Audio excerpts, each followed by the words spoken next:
Here you go.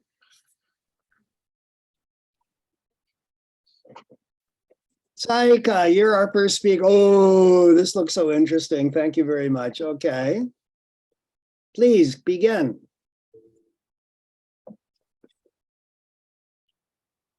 Natsuki-san.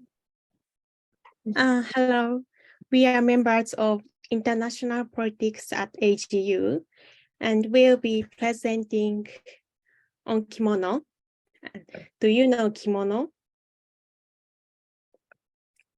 Yes. And thank you. I think some Indonesian students know about kimono. Next, please. Freezing.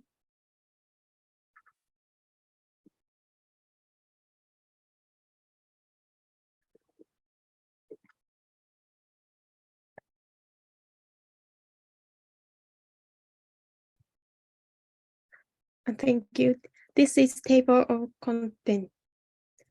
contents, and first introduction and second is kimono in modern Japan, and third is marketing, and finally conclusion. We'll start part of introduction. What is kimono? It's traditional Japanese clothes. The word kimono originally means garment in Japanese, but in recent years, it has come to mean traditional Japanese clothes. It's said that the kimono as we know it today was born in the Heian period.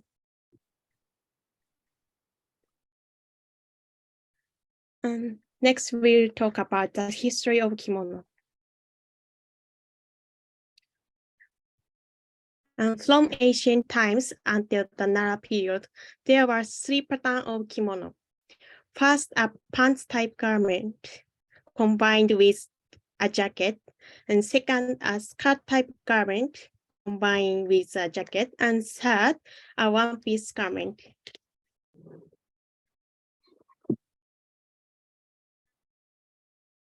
In the Heian period, 794 to 1155, many different types of kimono were introduced. Various innovations were introduced, and many types of kimono were made, such as regular kimonos for cold weather and using hemp and other cool materials for hot summers. In this way, the kimono took root in daily life of the Japanese people. As a practice of layering kimonos of the same type took root, a sense of colorings emphasized color combination and also developed. The combination of colors also emphasized political class and the class tone that anticipated the color of season, giving birth of a tradition that respected the harmony of color and unique to Japan. Next, please. Freezing. Sorry. お願いします。あれ、どういったんですか。すいません。ありがとうございます。Thank you. So, also during this period from the late Nara period, a distinction was established between the classing of court nobles and common according to their status. In the Kamakura and the Muromachi periods, not only women but also men began to wear kimonos of gorgeous colors. As the power of the warriors spread, the customs they wrote on the battlefield became more colorful, expressing the individuality of each general. Thank you.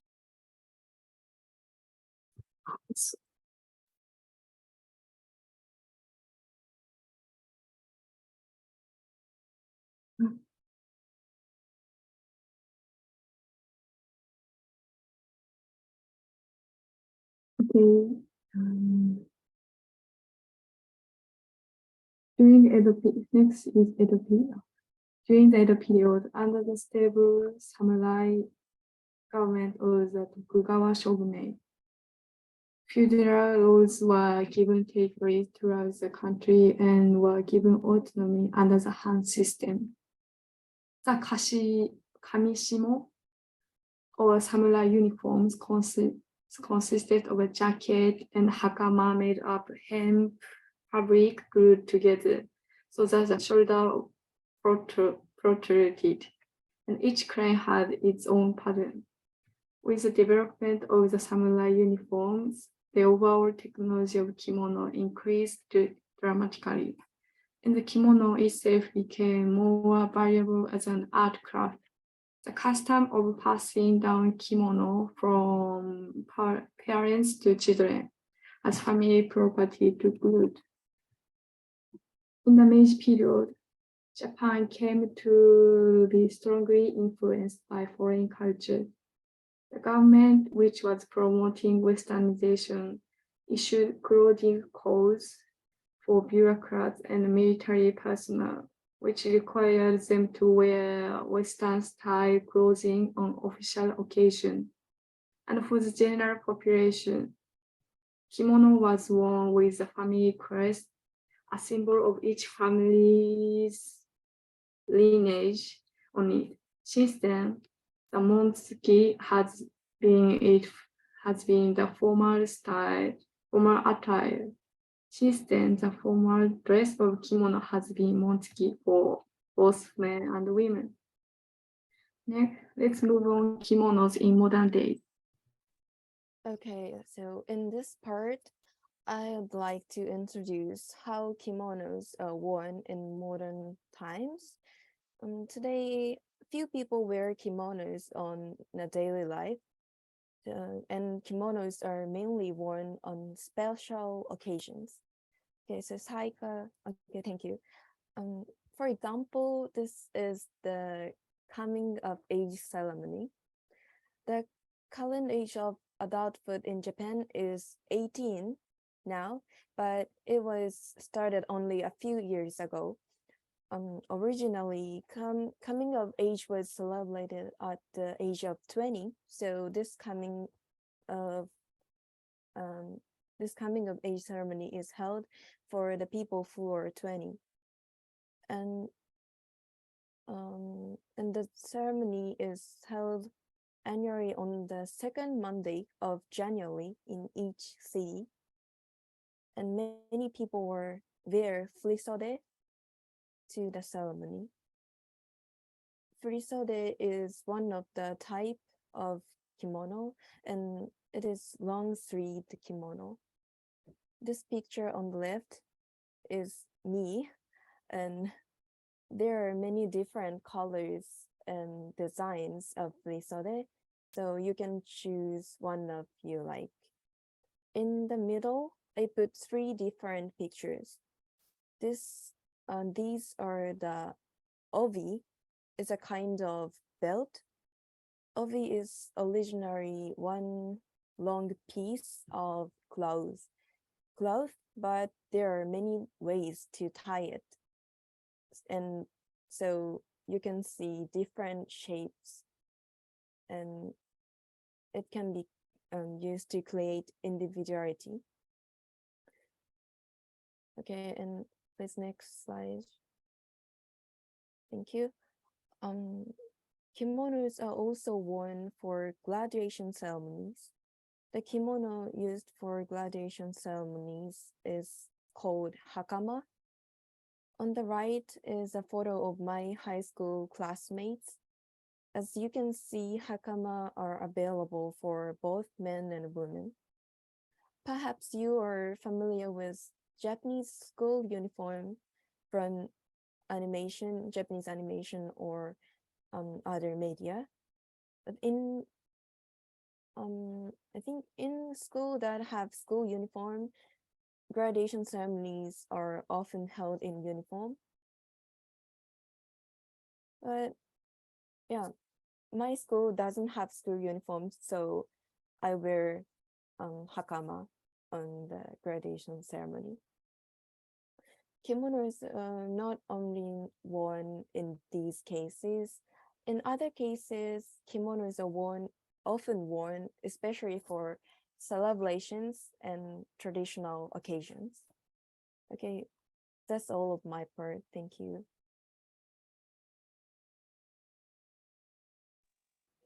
Okay, so now I'm speaking. It's Saku speaking, and I'm obviously in Shibuya right now, one of the most busiest place in Japan. And I have another thing to tell you. That is that I'm currently wearing kimono, a piece of kimono. It's kind of difficult to show you around, but yeah. Anyways, the clothes is exactly the same as the one shown in the presentation slide. And then, yes, obviously, looking around here, there's no one else wearing this kind of clothes, like this kind of old-fashioned clothes, and everyone is currently looking at me, which is kind of awkward. But yeah, that is what I wanted to show you. Yes, Japanese people currently, as the previous speaker mentioned, only kimono is only for special occasions, and there's only few people like me currently wearing kimono in their daily lives. All right, that's all from me. Okay, next we're gonna talk about the current marketing and how to attract the people in Japan currently. The next slide, please. And I'm gonna talk about I'm gonna talk about the negative impacts of COVID-19 regarding the marketing kimono. And next slide, please. As she said, that there are many special events and special occasions to wear kimono, but this kind of coming of age ceremony and graduation ceremony and entrance ceremony, that they are canceled or they were canceled or postponed due to COVID-19. I think some of the students at AGU that experienced such a cancellation, and therefore the kimono shop have to refund their money. So that is a big issues for the kimono industries current year. And next slide, please.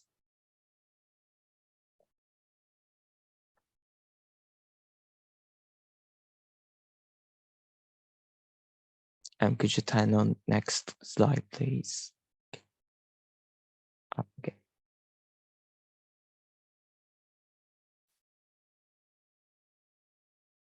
Okay, thank you. The next, the kimono industry also faced the difficulty with the selling. Firstly, the safety measure with COVID-19, such as the open hours or kind of a lockdown. That means we don't have to dress up when we meet friends. I mean, we can meet online, or we can we don't have to hang out with our friends. So there's a less demand for dressing up. So the kimono also the face difficulties with selling, and also the increase in the needs of online shopping. So the kimono industries choose online platform to sell kimono. So that is a big change with COVID-19 in Japan. The next slide, please. And also the kimono tourism is a big one in Japanese tourism. And if you visit Japan, you can try to wear kimono, and you can experience such special things. But due to COVID-19, it is difficult to travel to Japan from overseas. So that is a big loss for the kimono industries. So the kimono industries have to change their business, the way of business and way of selling. That is current issues of kimono marketing in Japan. The next slide, please.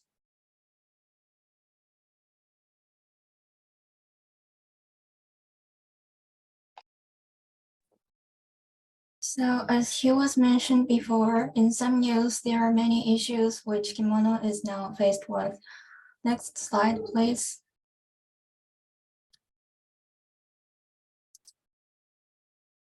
Thank you. So now, today, I'd like to explain two of them. The first point is aging society. Kimono is thought for older generations over about 15. High-quality kimono is expensive as well. Additionally, there are some specific manners and behaviors to be required during wearing it. That's why the number of people enjoying kimono has plumped. Next slide, please.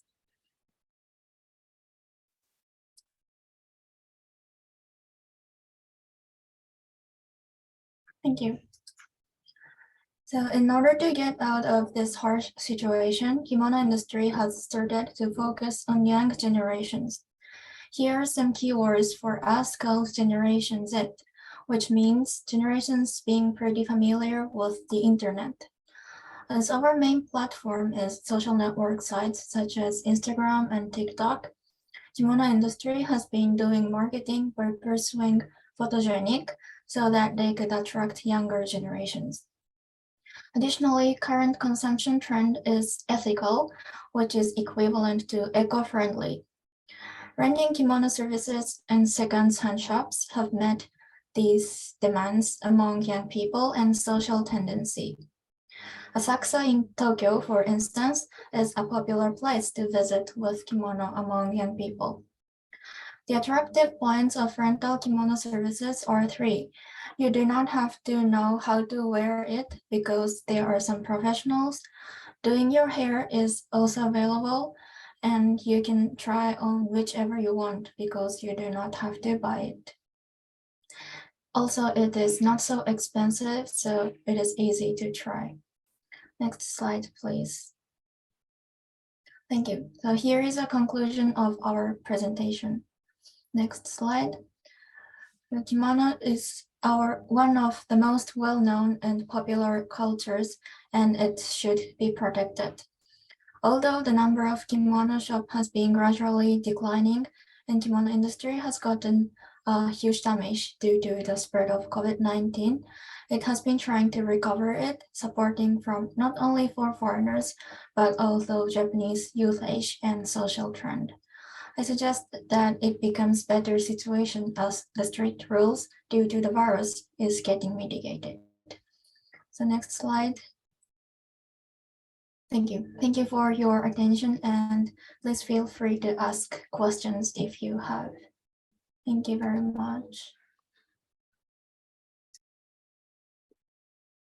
Well, thank you very much to the politics students. Indonesian students, do you have any questions you'd like to ask? We have a few minutes here.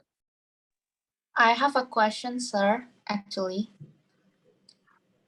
Yeah, so I am curious. I hear that kimono is a traditional Japanese clothes, as everyone knows, because it has been globalized into the whole world. But I've heard that you guys also have a traditional clothes called yukata. And what is the difference between kimono and yukata? Thank you.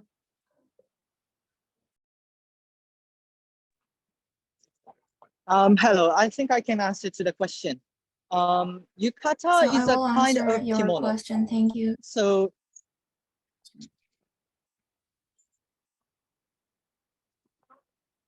are you hearing me well? Yes. Please go ahead, Sakuya.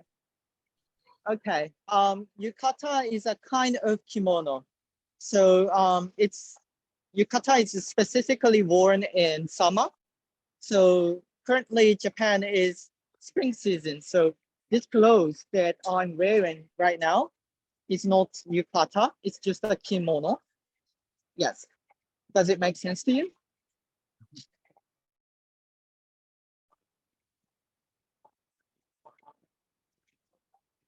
Yes, thank you. Thank you very much, Sakuya. So yeah, yukata is for summertime and kimono is a bit heavier and it's more for the colder seasons. We're almost out of time, but maybe one more question if someone would like to ask. Is there one more question?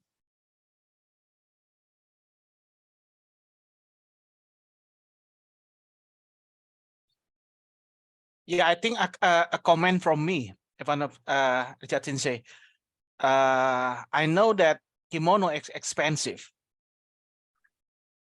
Even the used one. Even the used one is still expensive. Is that right?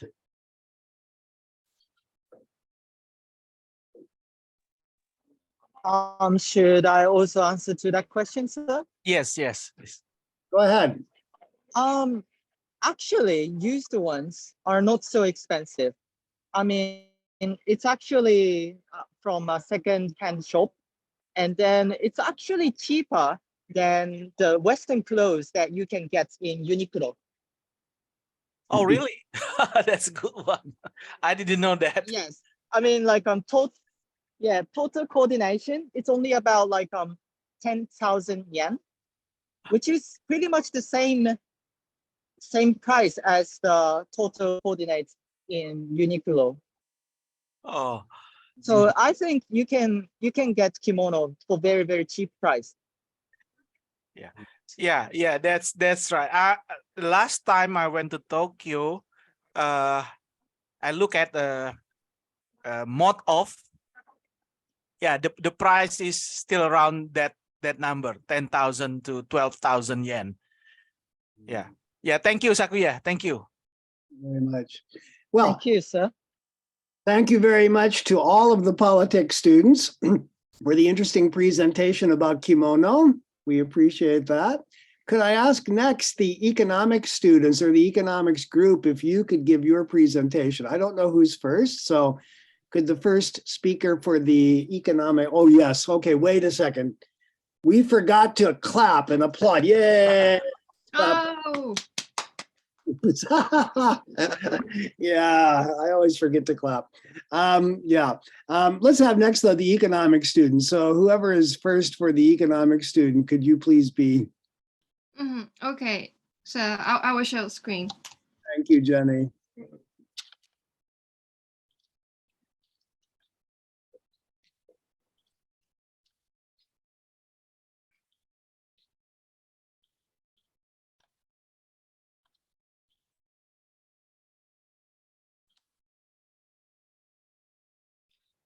So let's begin. Hi, everyone. We are from the economics group in AGU.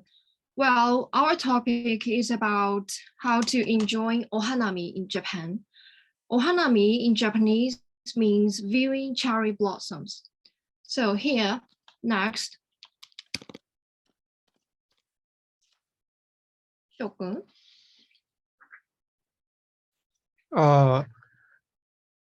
Are you already show the slide? I just can see the white screens.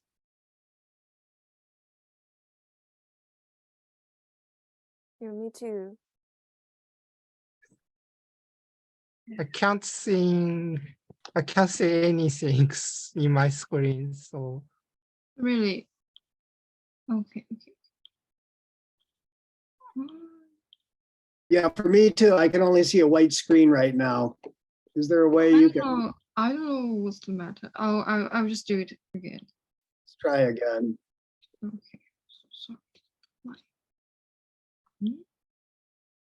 may I show the slide?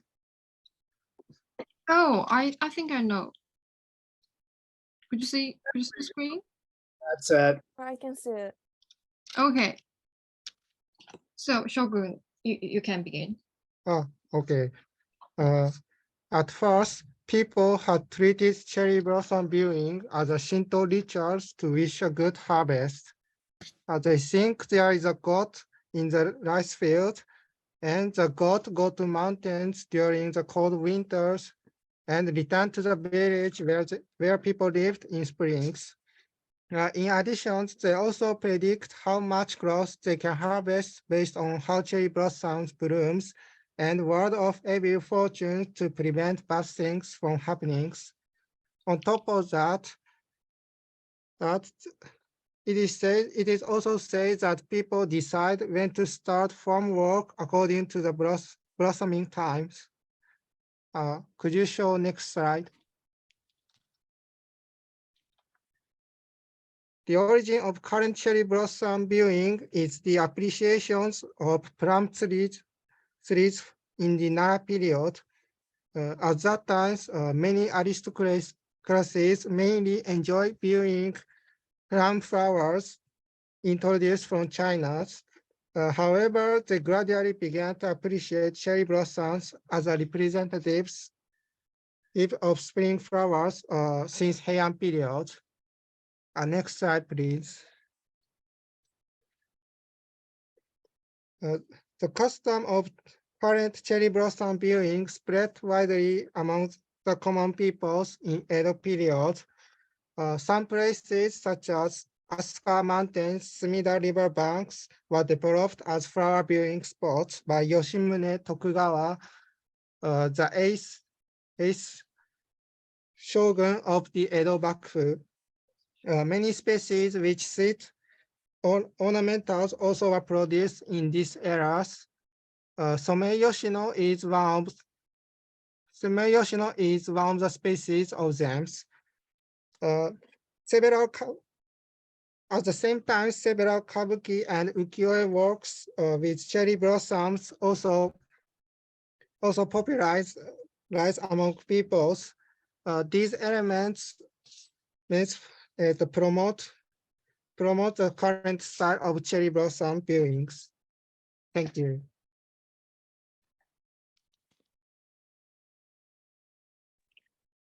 Yeah, hi, I'm Rico, and next I will introduce how to do ohanami in Japan. There are several ways to enjoy ohanami. Next, please. And the first way is to go to hanami spot and just enjoy looking beautiful sakura. This is the easiest way to ohanami. And you can go through sakura with car or on foot. This ohanami doesn't need any preparation, so you can go ohanami easily, and I think you can enjoy more with your friends or your family. And next slide, please. There are so many beautiful hanami spots in Japan.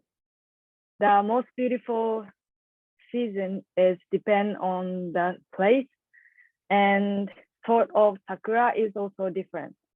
So you can enjoy different kinds of sakura in different place and season. And next slide, please. The second way is to have a party with sakura. This style of ohanami is a general way of ohanami. You can eat foods or drink alcohol in a park or at a riverside while watching sakura. The season of sakura is on spring, especially on April. And this season is a start of the new fiscal year or a start of the new semester of school in Japan. So this hanami party may become an opportunity to meet new students or new employees. Next slide, please. And what's more, you can enjoy ohanami with a boat, or if you go to hanami at night, you can enjoy different sakura from in the daytime. And there are many kinds of hanami styles, and you can enjoy ohanami differently. So if you come to Japan in this season, you should try a variety of ohanami. Thank you. Hi, I'm Suzuka. In this part, I introduce some rules of ohanami. There are many rules of ohanami. I will show some important rules. Next slide, please. Thank you. First, please do not touch and break the branches. Cherry tree branches break easily, so we should not touch and branches, but appreciate them. This is a very serious problem in ohanami. In one news story, 2 women made crowns out of cherry blossoms for Instagram, and it became a problem. And next slide, please. Second, please take your trash home with you. This problem is also serious.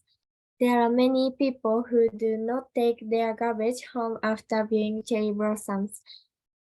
Many food scraps, cans, and bottles are thrown away under the cherry trees every year. We must be mindful to take our garbage home after Hanami. Or we must sort the garbage into the nearby trash cans. Next slide, please. Third, please do not drink too much. Ohanami can also be enjoyed over drinks, but we must be careful not to drink too much, because if we drink too much alcohol, we might take a lot of noise and cause trouble. Let's enjoy Ohanami with appropriate amount of alcohol and proper voice volume. That's all my part. Thank you.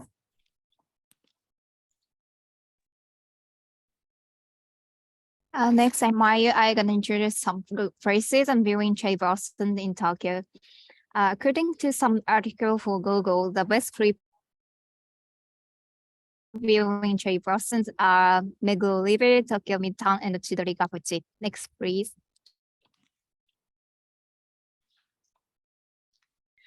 The first prize is Meguro River, which located a little bit south side in Tokyo. The attracting point of it is 800 pieces of sakura and the nice illuminations, which can be seen not only from the road, but also from the clothing. And along Meguro River, not only just enjoying the viewing during blossoms, but also enjoying the eating or shopping, because there are many places, nice shops in there. The second, next please. The second prize is Tokyo Midtown, which is kind of complex facility located in middle Tokyo, as the name is. And its attracting point is we can enjoy seeing collaborations between traditional Japanese flower, cherry blossoms, and the modern architectures, including Tokyo Tower, which is one of the highest building in Japan. And we also, there is some street museum we can enjoy. Next, please. And the third prize is Chidori-Gakuchi, which located in a little bit north side in Tokyo. It is surrounding Imperial Palace, and its attracting point is a nice viewing from the roads and the nice collaborations with field mustard, which is kind of yellow flower, and the nice illuminations. Next, please. And additionally, there are Japanese style of the castle, Osaka Castle, and the Odawara Castle. The cherry blossom, the collaborations between these castles and the cherry blossoms are really nice, and which I think can be seen just only in Japan. That's all. Next, please. I'm Yumi. From now, I will introduce you about our group's personal experiences of Ohanami. These are photos taken when each of us went out to see the cherry blossoms. Although these places are not famous spots for cherry blossom viewing, they remind us that cherry blossoms in spring are very familiar to the Japanese people. The next slide, please.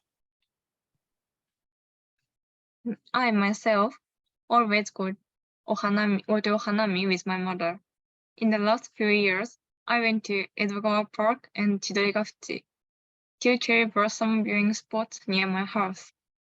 In those two places, many people walk around and watch the cherry blossom instead of sitting, eating, and drinking. At that time, people walk by either side of the path, not in the middle of the path, although this is not a set rule. This can be said to be an ingenious device to avoid bumping into the people around them while viewing the cherry blossoms. Also, strong winds blow, which leads to the cherry blossom falling, but you can see the scattered cherry petals floating on the surface of the river, like the photo on the left. This is one of the attractions that can be seen during cherry blossom viewing. And when I visited Chidori-gafuchi, I could see many people taking pictures of the cherry blossoms with SLR cameras and many tourists. On the other hand, there were many children and women in Edogawa Park. From the above, you can feel the difference in atmosphere of the place depending on where you go to view cherry blossoms. Thank you. Thank you, Yumi. Thank you for sharing your personal experiences when viewing cherry blossoms. That's so, well, in the end, I mean, after listening to our introduction about Ohanami, which is viewing cherry blossoms. So do you have any new ideas about viewing cherry blossoms in Japan?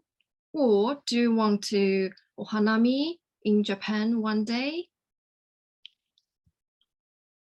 And so that's the end of our presentation. Anyway, I think Japan is really a comfortable country to live in, and you also can enjoy beautiful sceneries in 4 seasons. So welcome to Japan one day. Thank you for listening.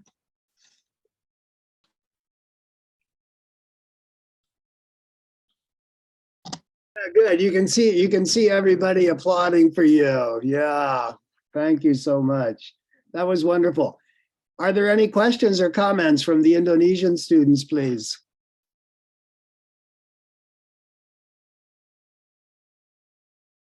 Yeah, I see a raised hand from group 1.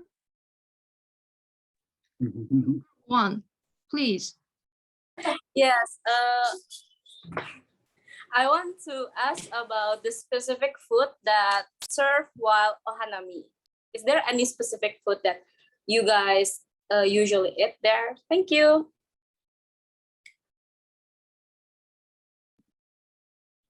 So it's about the food when we we eat when Ohanami. Is that? So any Japanese students? Oh, Saku. Yeah. Dango. Do you know dango? Yeah, dango is just exactly look like what Saku just sent in the chat. Yeah, colorful. But we also eat normal dango, which is not colorful. And like, yeah, which kind of food do we eat? I don't know, like onigiri. What about other people? Just speak up. Can I ask again? What's inside dango? Dango. What's inside dango? It's like a anko. Yumi, help me. Yumi. Yeah, I Anko is red bean paste. Yes. Yeah. It was filled bean jams. Oh, bean jam. Oh, nice. So anything else you want to ask? I think dango is made from rice, isn't it? Yeah, I think so. Yes, that's So rice they cake. pounded rice. It's called mochi, and then they put Mm, inside. That's anko, bean paste. Yeah. yeah, exactly. Is there another question from Indonesia? Can I ask? Oh, of course, please. Jenny, is it correct that the best time to view the Ohanami is the end of March? I mean, like all of the cherry has blossomed. Well, is it correct? Actually, I mean, it's a little bit difficult to answer. I mean, because like every year the weather just changes. So with the weather changing, I mean, like the time the cherry blossom will bloom will also change too. But basically, I think the best time to view cherry blossoms will be like like the almost the end of the March. I think so. Yeah, because some of the travel agents here offer us that if you want to go to Japan, go at the end of the March because you can see the cherry blossoms very well. Oh, really? Then you must come. Yeah, one day maybe coming. Thank you. My wife says this year the cherry blossoms are a bit earlier because the weather has been it changes year by year. And one other thing, right now, right this moment, the plum blossoms are blooming in Japan, and plum blossoms are also very beautiful. Thank you. I'm sorry, but I believe we're about out of time. So can we give another applause to the economic students? Thank you very much for your presentation. And next, can we ask the communication students to begin your presentation? Okay, I'll share the screen for.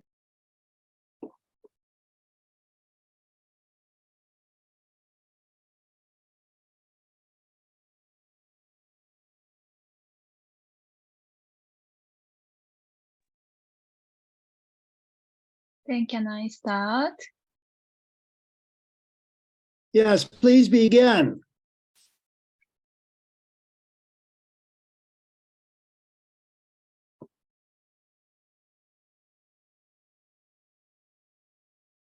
Can you see the presentation? Not yet. What we can see is a white screen. Yeah, me Oh, too. really? Okay, hold on.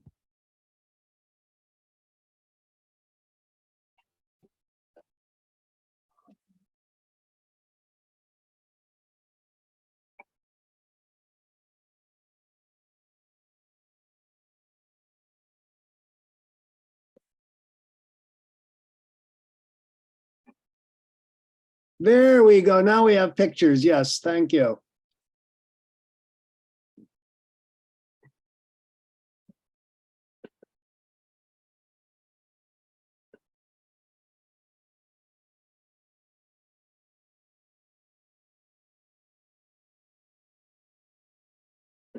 So now you guys can see the screen.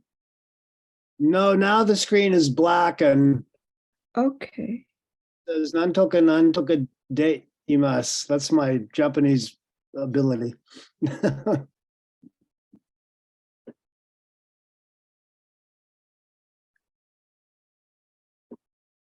I'm so sorry, could someone else share the screen?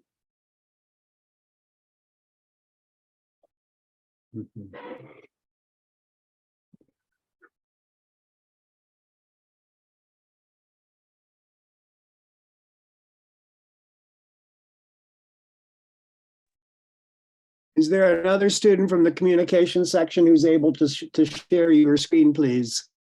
Okay, I try it. Please wait.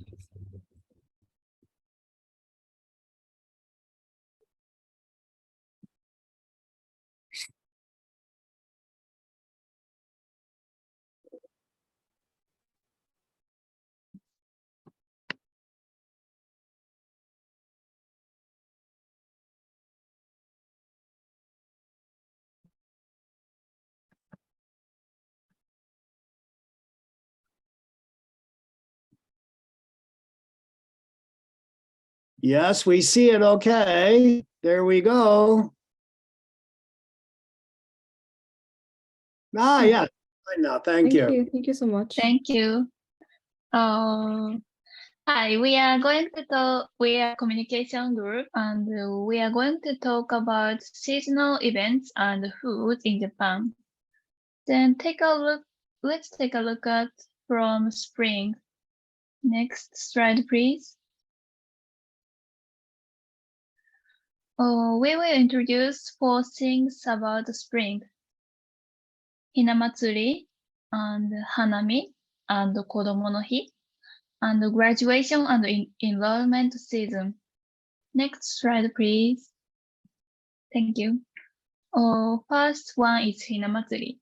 This is an event to wish for girls' healthy growth.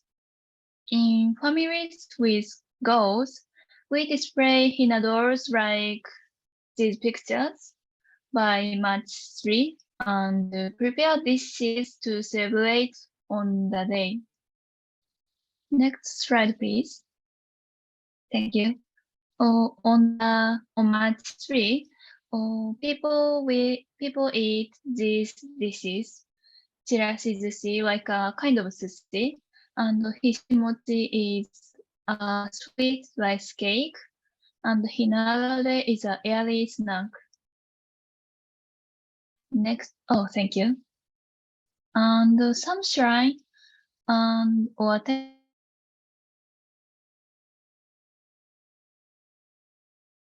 in each homes, but some temple and shrine also display henna dolls in a larger scale. So if you visit Japan in the beginning of March, you may be able to see these large henna dolls. Next, please. Next one is ohanami. This is a picnic to enjoy watching sakura of cherry blossom. People get together under the tree at cherry blossoms and enjoy some food and drinks. As the economics students explained, the Japanese people love cherry blossoms, so there are even forecasts of when the sakura bloom. Oh, I think this is the existence of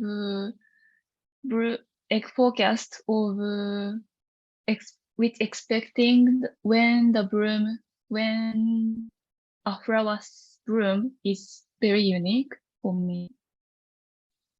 And this is not related to hanami.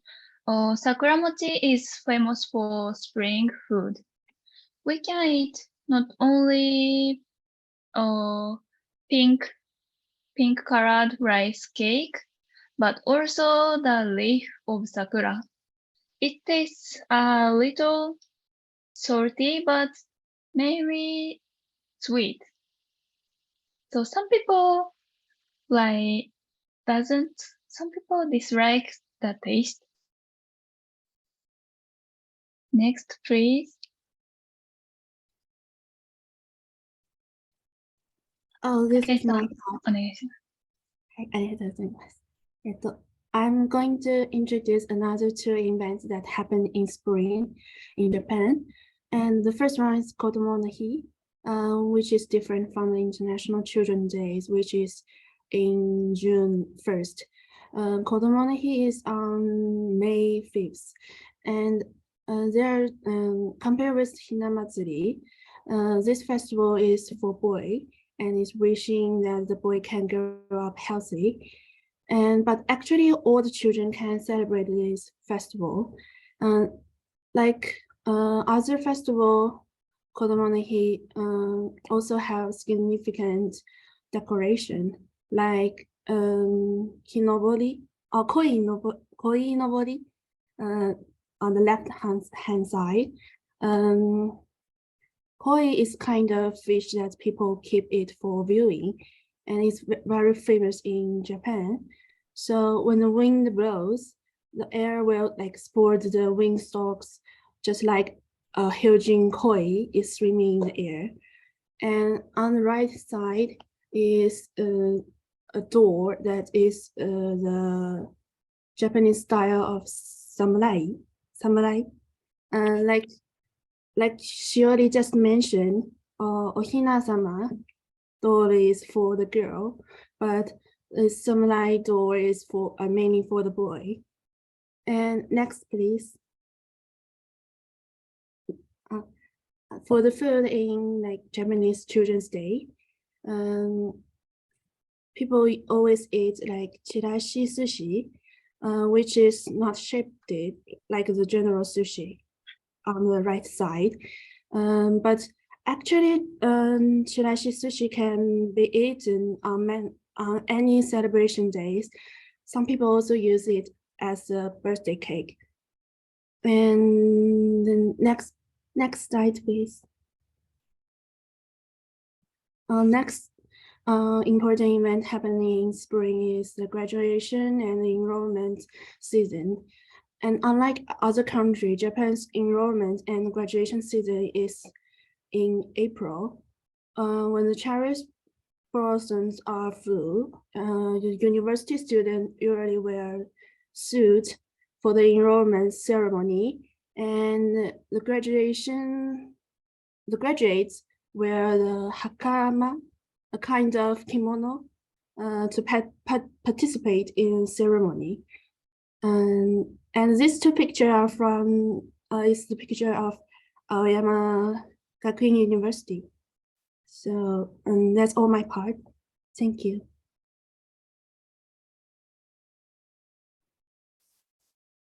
Okay, next, I'd like to introduce summer event in Japan, Omatsuri, Suikawari, Fireworks Festival, and Tanabata.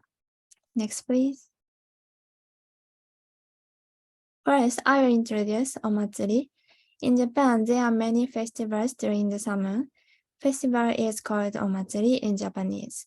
Japanese term Omatsuri refers to ceremonies or rituals worshipping the spirit of God. And many shrines hold festivals throughout Japan. One of Japanese most famous festival is the Kyoto Gion Matsuri. The Gion Matsuri is an event of Yasaka Shrine in Kyoto City, which is held for a month from July 1st to 31st. It originated in 869 when an epidemic was spread in Kyoto and killed many people. People started this festival to ask for God's protection.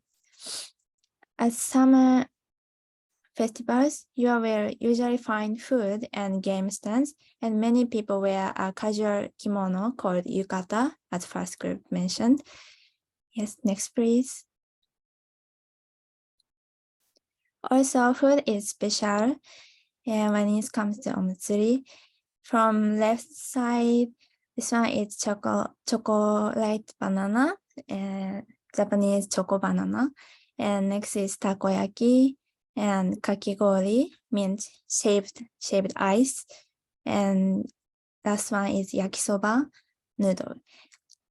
All these foods can be bought at the food stands in omatsuri. Next, please. And next, I will introduce suikawari to you all. Suikawari is a watermelon splitting game often enjoyed in summer in Japan. In suikawari, each participant tries to smash a watermelon open with a wooden stick.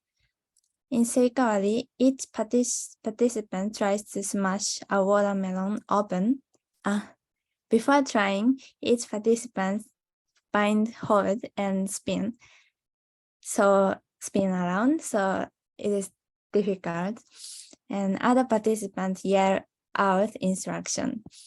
After succeeding, chunks of watermelon are shared among participants. Okay, thank you. Okay, next I'll talk about fireworks festival. In the world, fireworks are often used as a production to enliven events such as the New Year. People watch fireworks and some show that combines music and lights. However, in Japan, it is common that the Japanese enjoy fireworks themselves, watch them as names. Japanese fireworks has a relaxed atmosphere and people dressed in yukata and streets lined by food like yatai, as we talked here before, and game stalls. And there are three characteristics of fireworks in Japan. At the right side of the right. First, they explode into large, perfect round formation. Second, the colors of fires changes. Third, it's set in layers, so the color can be changed into any other color. Third, 2 or 3 floors can be layered from vertically. Here, I'll introduce one example of the fireworks festival. It is Katagai Festival in Niigata Prefecture. It is the biggest fireworks in the world. The size of a wall is about 800 meters in diameter and 400 kilograms in weight. Is really huge. Thank you. Next one, please. Okay. Next, I'll introduce Tanabata. Tanabata is a Japanese traditional seasonal festival. It is originally based on Chinese legend. It celebrates the meaning of two star-crossed lovers, Orihime and Koboshi, which are usually speculated by the Milky Way. According to legend, they are allowed to meet once a year, on the 7th day of July.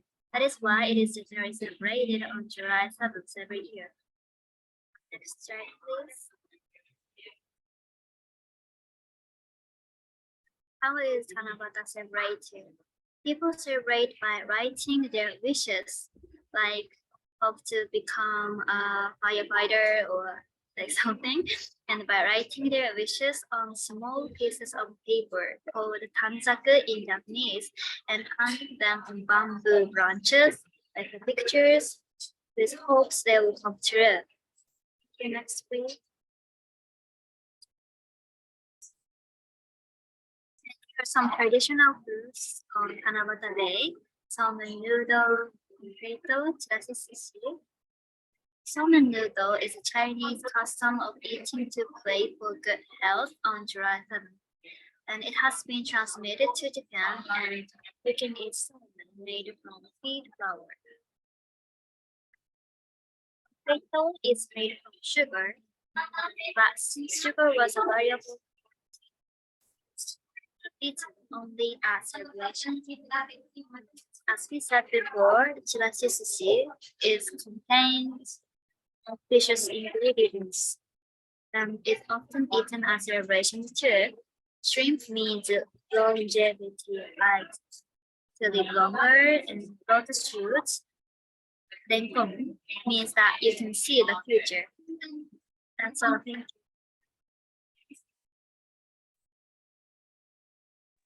Okay, next we move on to introducing Japanese fall.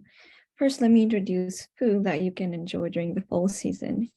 In Japan, we say shokuyoku no aki, which means fall is the season for eating. So food is one of the essentials when we talk about fall. And I'm pretty sure that there are a bunch of food that you can enjoy during the fall season, but I highly recommend eating these two, sweet potato and samma. Could you go to the next slide, please? Thank you. I guess you guys know about sweet potato, in Japanese, satsumaimo.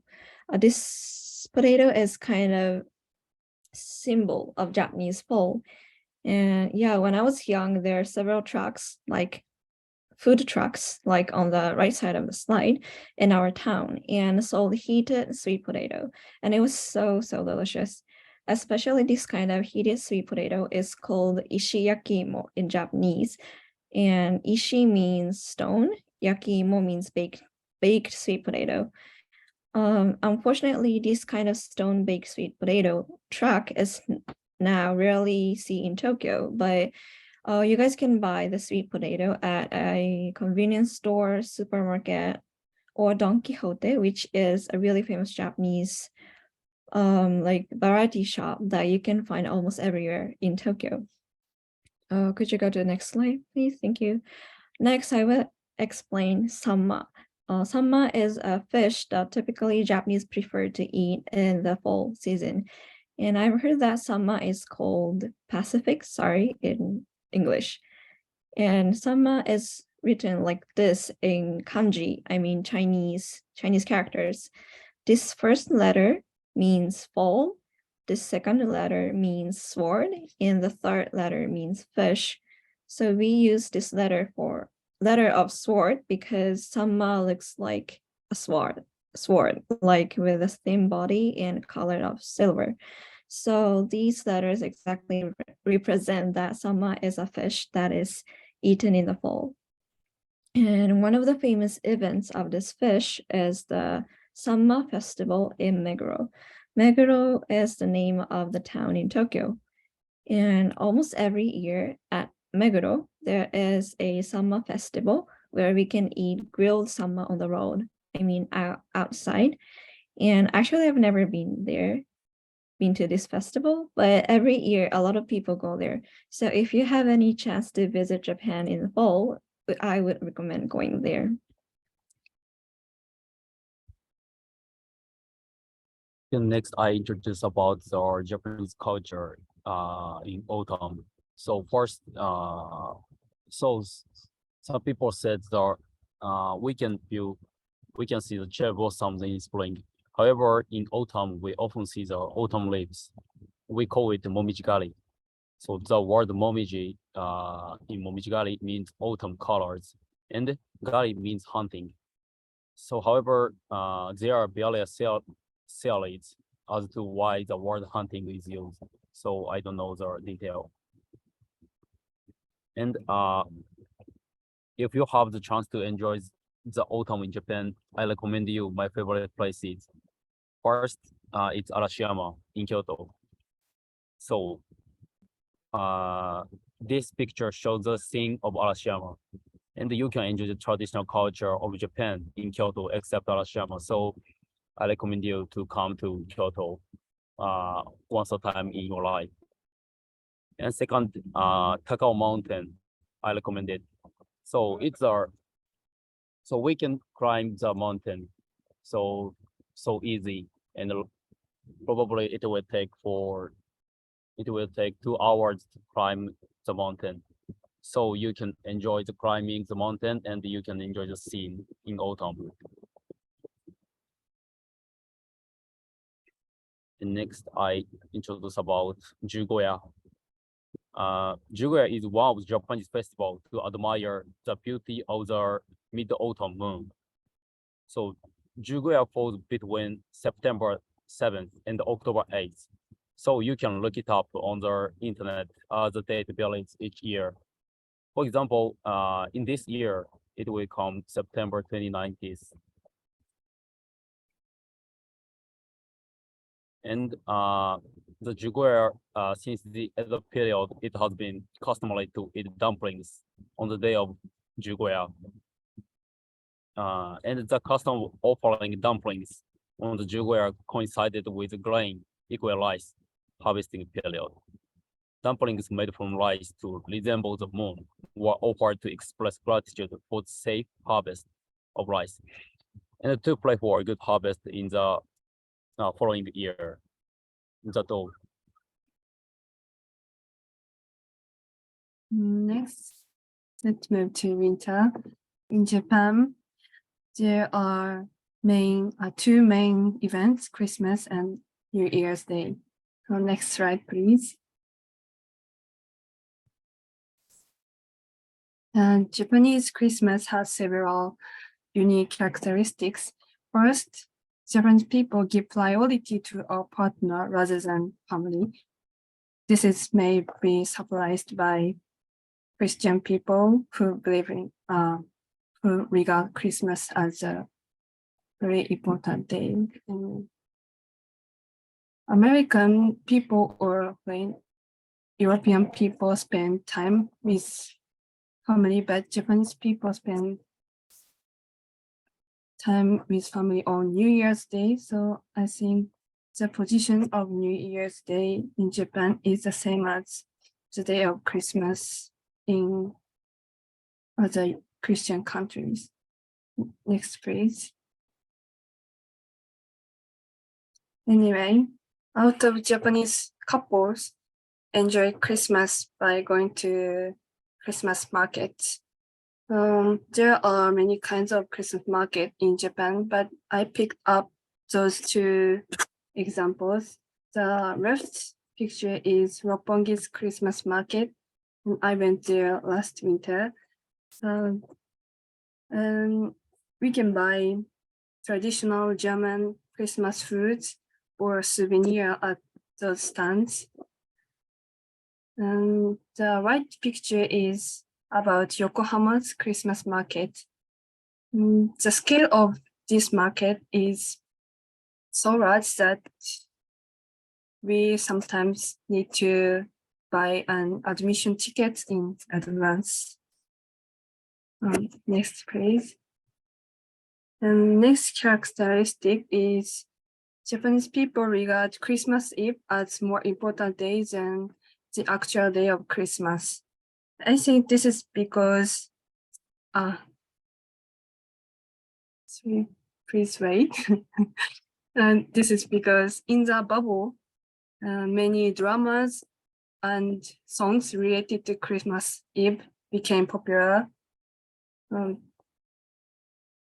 they are affect this characteristic. Please, I will show one of example of sing. And this is Christmas Eve sung by Yamashita Tatsuro. And please begin with 30 seconds. Okay.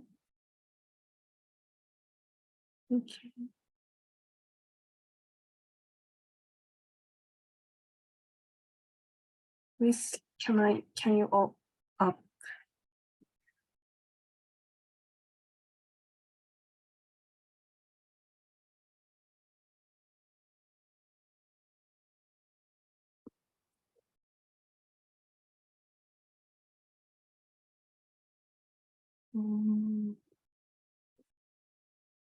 Please stop.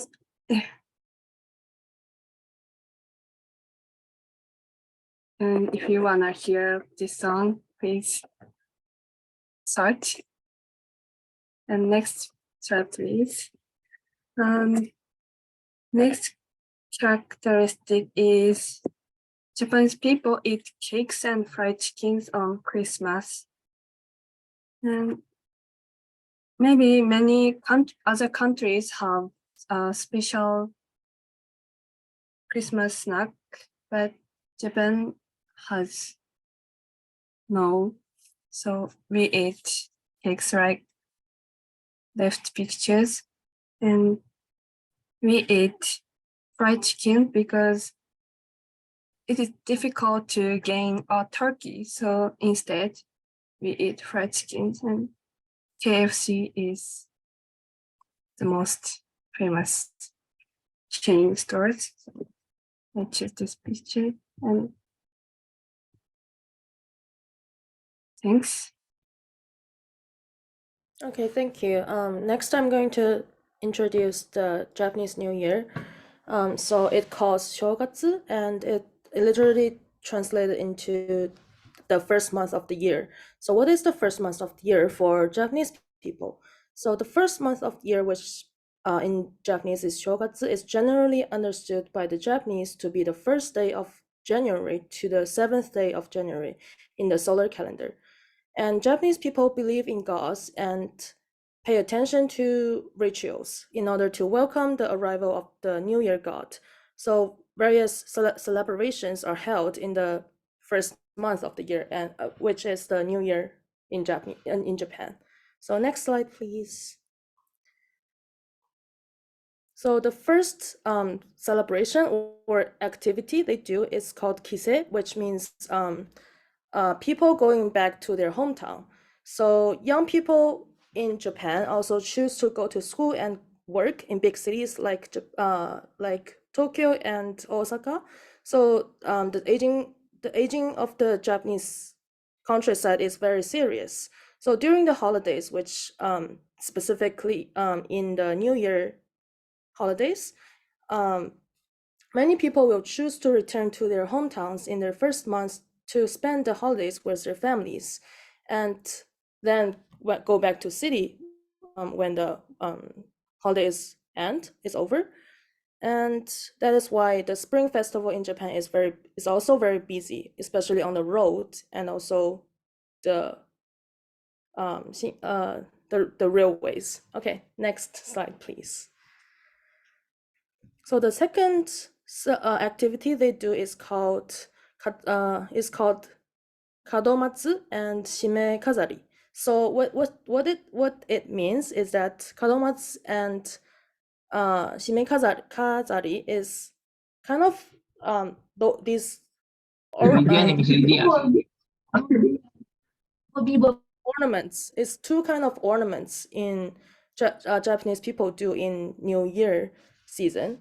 So they put them in front of the entrance of their house, and they are used to welcome the god of the year and open up a sacred area for the gods to be invited into their houses.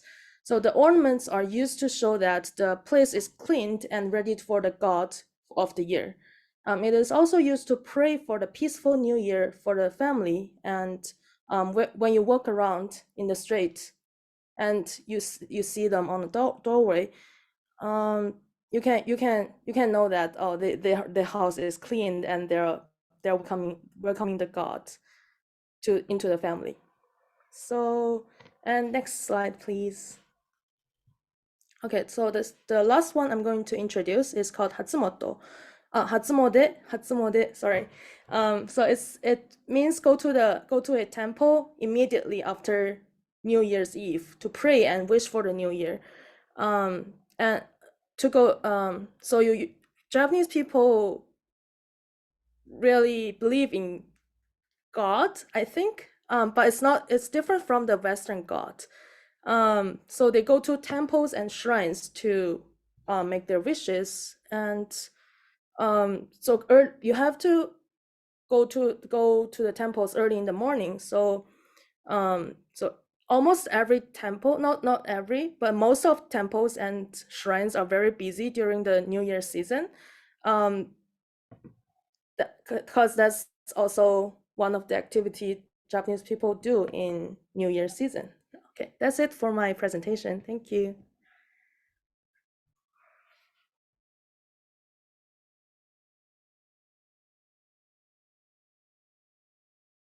Okay. And if you guys have any questions, you're welcome to ask. Thank you. Yeah, Professor Muji, we're a bit over time. Is it okay for us to have one question? Yeah, sure. That's okay. Could we have one question, please? FAB student, do you have a question? Yeah, Michelle, you raise your hand. Yeah. Yes. Okay, so I would like to ask a question about like how do you guys enjoy like the fall season? I saw like on the screen beforehand, one of you guys recommend to mountain climbing during the fall season. Why do you choose to recommend that, and what is the reason? I personally think that it's kind of risky. Is that risky or not? Thank you.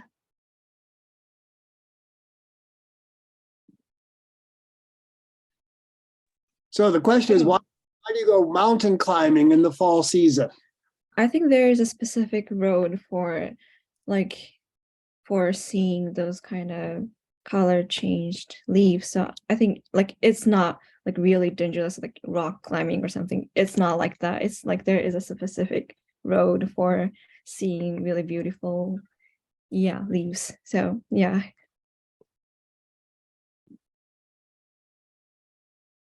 Okay.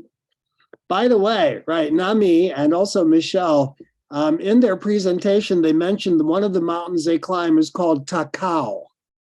It's a famous mountain in the western part of Tokyo. I live there. You live there right now? Yeah, right. It's in Hachi. Oh. Right. My house is in the area that's called Takao, and I've climbed that mountain many, many times. It's very easy to climb. They have a ropeway, they have a cable car, and many, many tourists go there and walk around. It's very easy to climb. And they also have many temples and shrines there too.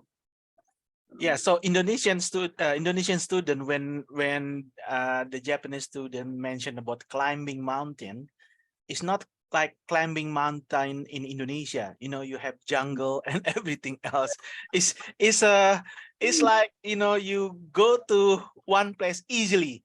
So like in Indonesia, when we say climbing mountain, it's going to be wildlife.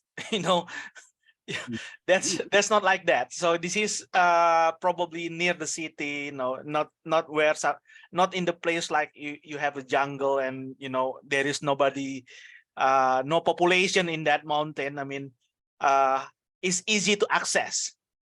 Yeah. Of course, in Japan there are mountains that are very isolated and dangerous to climb, but Mount Takao is near the city and it's almost like a park, so it's very easy to climb. Well, thank you very much. Let's give a round of applause to our communication students. Thank you very much. Thank you to all the AOYAMA students. Now we're going to turn it over to the Indonesian students, and Professor Muji is going to be the host. So please. Yes, thank you, Richard Sensei. So the FAB student, So we should start. I think we have 5 group. Is that right, Bu Lydia? Yeah, 5 group. We will start with group 1. So group 1, are you actually in campus right now? Yes, sir. Okay, that's good.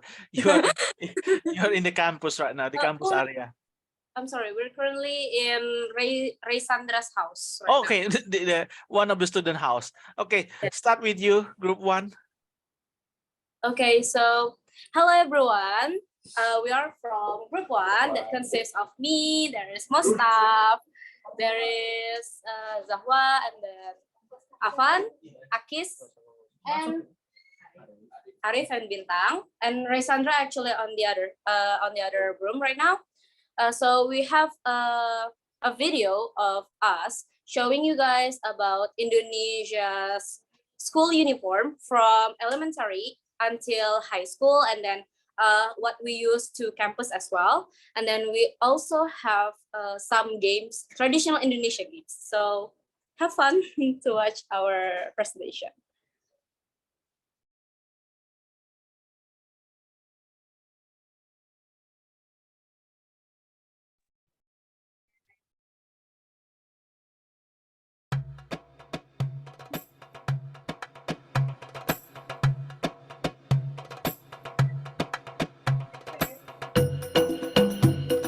Elementary school students usually wear school uniforms where the bottom part is red color, with a typical elementary school badge. Apparently, the use of this red color has meaning and significance. The red color on the school uniforms of elementary school students who are in the age range of 6 to 12 years is a symbol of joy.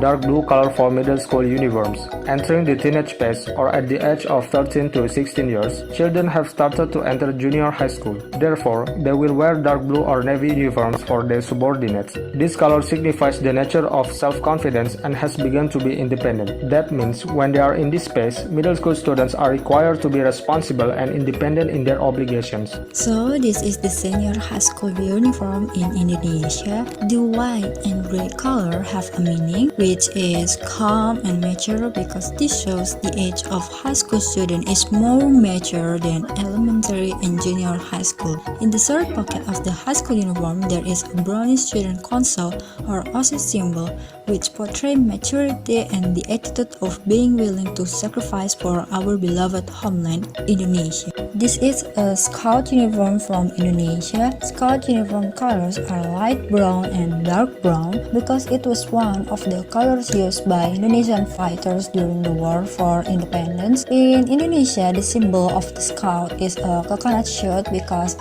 it is like a coconut tree, which is a multi-purpose plant. So this illustrates the ideals of scouts to sacrifice and be of benefit to the nations and state of Indonesia.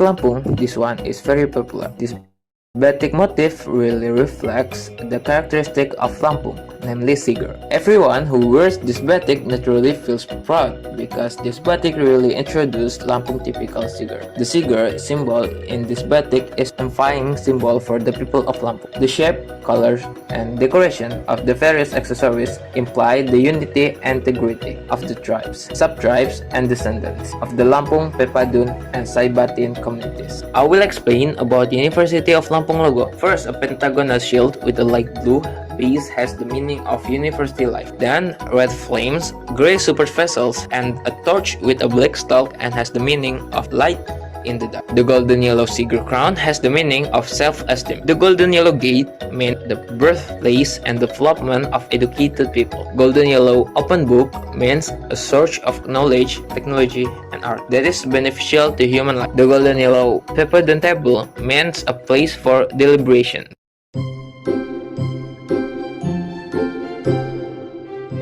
Jangkar, traditional game known by various names throughout Indonesia. Usually in the game, a kind of shell is used as congklak seeds, and if not available, seeds from plants and small stones are sometimes used. Interesting fact about congklak: congklak has many names. For example, name congklak is more widely used in Sumatra and Java. This game has 2 players facing each other in front of a congklak board with small holes and 2 large holes as storage. Small holes on the board are filled with 5 to 7 seeds made from shells, while large holes are left empty. Later on, 2 players take turns choosing one of their small holes to move the seeds one by one to the other hole in a clockwise direction until the seeds in their hand run out and move to the entire storage. Play continues with successive rounds until one player loses all their checkers, or both players want to stop playing. At that time, the player will count the seeds to see who has the most and thus the winner. Gagarudaan is a traditional Sundanese game that develops and tests the player inside. How to play Gagarudaan? Firstly, you need a friend to play. Get some more friends to make it more fun. Choose a topic. You can pick such as fruits, veggies, animals, jobs, country's name, or more. Then every person clench their fists. Then together shake your fists while sing a song with these lyrics. Gagaruda pasang berapa? After the song ends, everyone's fist supposed to open on the floor, showing their desired numbers. Then a person count the fingers while mentioning every alphabet. For example, there is 5 fingers opened. Then the person in charge mentioning every alphabet. A, B, C, D, E. The last alphabet become the first alphabet for every word according to the category. For example, E for elephant. If someone can answer, then that person will get punishment. You can choose what kind of punishment it is, like singing or get some baby powder on their face. Repeat until there's only one person left. Okay, the next one is Enklik. This game is Sundanese Mandas. Enklik games originally comes from the Dutch, namely Zondag Mandak. This game was originally popular among girls during the Dutch colonial. How to play Enklik? The first is the Enklik game is played at least 2 people, and then each player has a gacho, is the stone that used as the throwing tool. And then the first player throw gacho and cannot exit the box provided. If the gacho exits the square, then the player is disqualified. After the player throw the gacho into the box 2, if it's come out of the box 2, then the player is declared disqualified and replaced by the other player. Rotation is done if the gacho thrower crosses the target or step on 2 feet into one box. If all the boxes have been passed by the player, then the player can throw the gacho with his back to the ground. If gacho falls on the box he wants, then the box will be his houses. The player who gets the box may stop in the box with the 2 feet, and so until the boxes belong to the player. If all have been owned by the player, then the game is over. The winner is the player who has the most houses from the box on the crank draw. Cublak Suang. The name of this game is from the folk song called Cublak Suang. In Indonesia, Cublak Suang meaning of the lyric contain the lyrics is to look for wealth, don't follow your passion, but everything returns to a clean conscience. Not influenced by lust, with a conscience, it will be easier to find happiness and not get lost on the way so that you forget about the afterlife. How to play Cublak Suang? The first step is the game need to be played by 4 to 5 children. The second step is one of the players lies prone facing the floor. The third step is the other player spins small object which can be rocks, marble or something else. For one is the small object is played over the hands of the players who are placed on the backs of the player who are prone. The 5th one is the player will hide the small object from players who are prone. And after that, the last one is after the song is over, the player on his stomach must guess who brought the small object.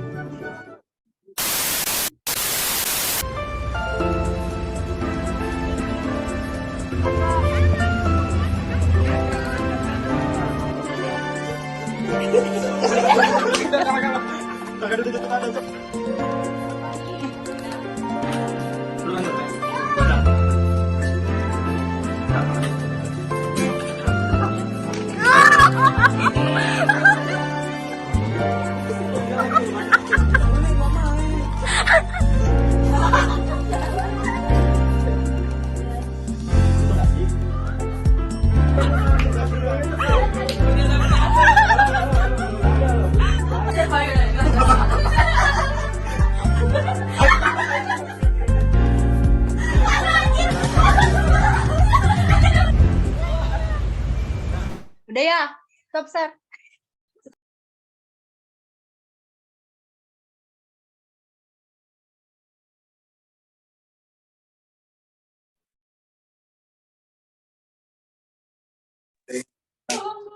Is there any question?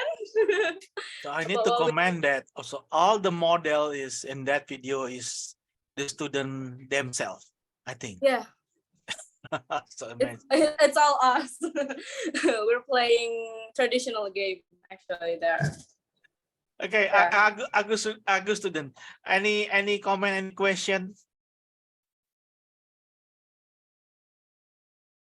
comment or question regarding their group 1 presentation, please? Hello, sir. May I? Yes, Jenny. Yeah, please. Yeah, I mean, you guys are really so lovely. I know all of you are like good friends. And also like one of the boys just told me like they will really try their best to do this cultural exchange. So I really appreciate your wonderful video. Thank you. Thank you. Thank you so much. Yes. Any other students? I don't think I never seen. Maybe you guys in Japan have another, plays.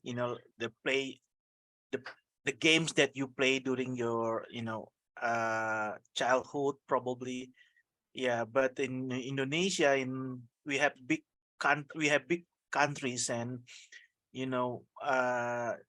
not probably not in the cities anymore, but during the in some not remote area, I mean village outside the city, people still playing that. Yeah, and after 2 years of the pandemic, I must say that so this year 2023 is the first year that we have a lot of activity after the pandemic. So everybody just trying to try to live again like a normal life. Yeah. Okay, let's give big applause to group 1 again. The video is amazing. So they really put a lot of hours, I think, to do that. So thank you, group 1. Thank you again. Yeah. So we'll move to group 2.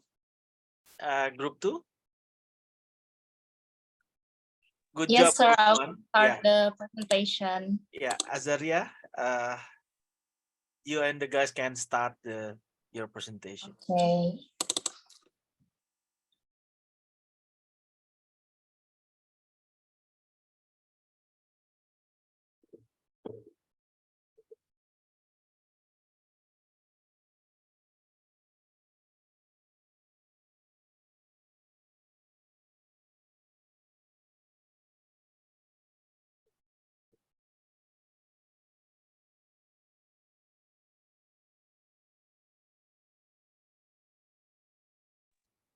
May I have a moment, sir? Yes, please.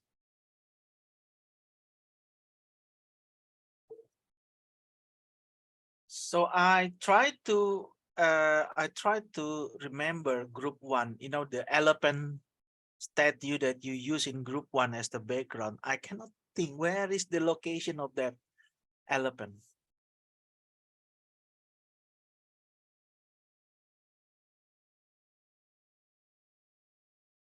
I'm trying to remember that hard, but I cannot remember where's the location is. Group 1, can you mention where's the location of that elephant? Is it in Walim or?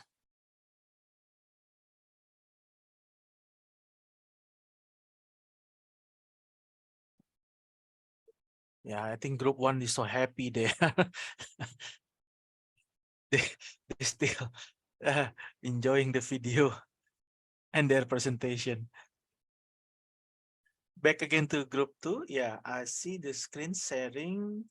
Yep, now I see your screen sharing, group 2.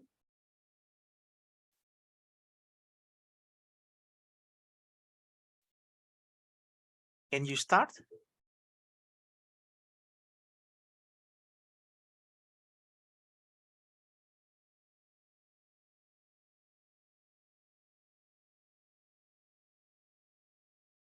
Is there any supposed to be sound in that video? Yes, sir. Wait a minute.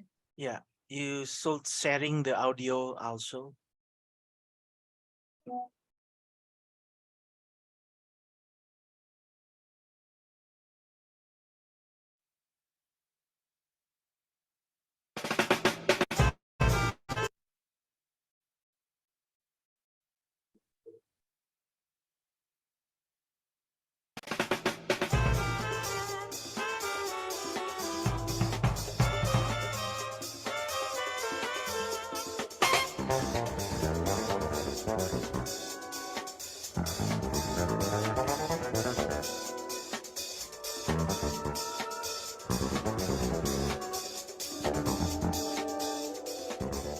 Hello everyone, my friends, all people from Japan, my lecturer. So we are now in Museum of Lampung, and so we're gonna have a tour into the inside of museum. So let's go.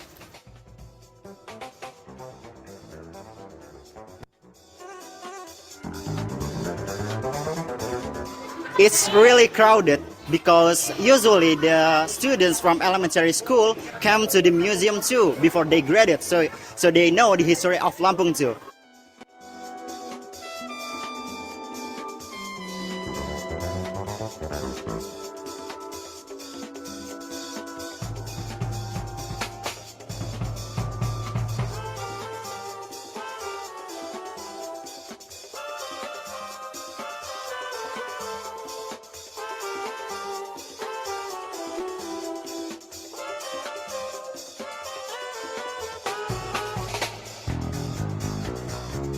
Hello guys, so this is the inscription of Palace Pasema.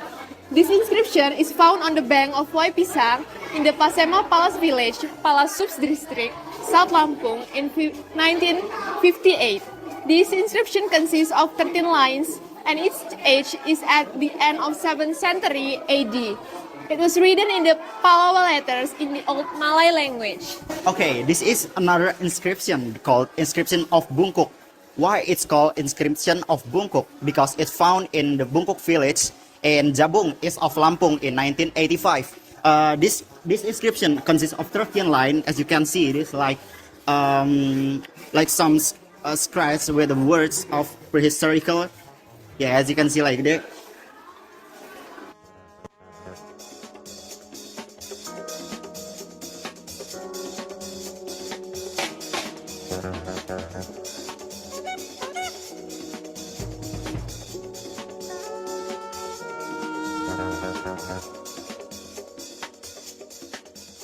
So look at this. This is one of the traditional clothes from Lampung called tapis cucuk andak. It's called cucuk andak because as you can see here, it's like a spiky upside down. That's what it's called by cucuk, like spike, like a white spike in the pattern.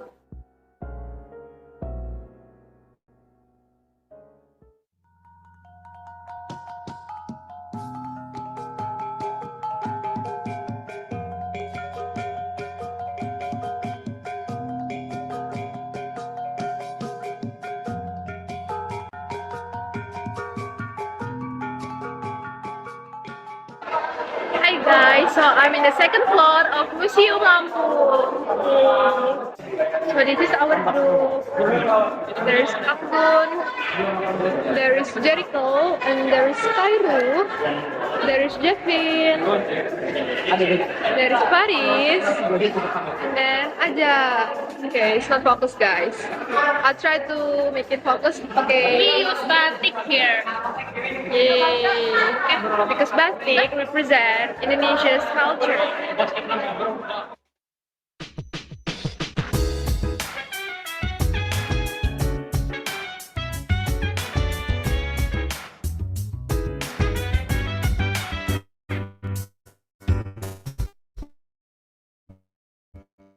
Now, this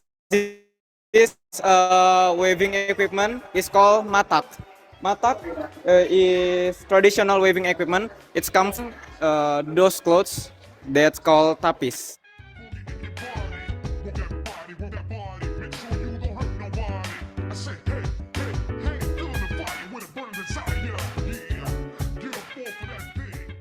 So this is called sigar, and basically sigar is a gold crown from Lampung, and it used to wear by basically all the girls, all the women from Lampung. So guys, this is the traditional cloth of Lampung called tapis. It is made from gold thread. Tapis cloth is a woven that shaped from sarang cloth worn by women of the Lampung tribe during the traditional ceremonies. It is made from cotton yarn and its basic pattern is horizontally in a particular part is decorated with golden thread, embroidery, silver thread, or silk. So this is called kuta. So kuta is a strong fence, then mara is to give. So mara is a danger and the threat. And it means that the girl who has entrusted by her parents to guard her safety from dangers before the traditional ceremonies. As you can see, there's a girl there sitting, and what is above her head is called mudawaro. So basically, mudawaro is ancient traditional clothes from Lampung that is placed as such as a crown above her head. So this thing the middle is called kris. Kris is a traditional weapon that used in traditional ceremony. So this is called cetik or gamelan pering, or you could also call it kulintang pering. So it's basically a traditional instrument from Lampung, and it has been found at the century around like 4 and to 5 century, and it is basically a xylophone with only a few notes in it. It's not like a complete notes from like it's on the piano or something else. So this is cetik.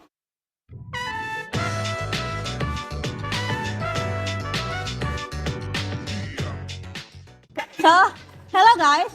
So, as you can see in this percussion from Lampung, it's called kulintang or talok balok.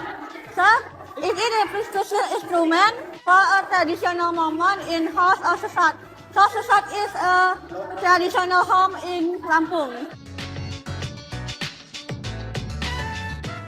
Okay, so here's the unique thing. So after a couple having a child, so they will celebrate the birth of the child like a party. So and then they will provide the guest with this. It's called by kembang telur. As you can see, so the boat in the stick, it should have an egg inside. And kembang telur, kembang means flower, telur means egg. So it is egg flower. The egg represents the birth of the child. And the flower represent the hope of the future of the child. So this is called puade. This is the seat where couples usually sit when they're having a wedding in Lampung culture. So after the male propose, the next day they will sit there during the ceremony.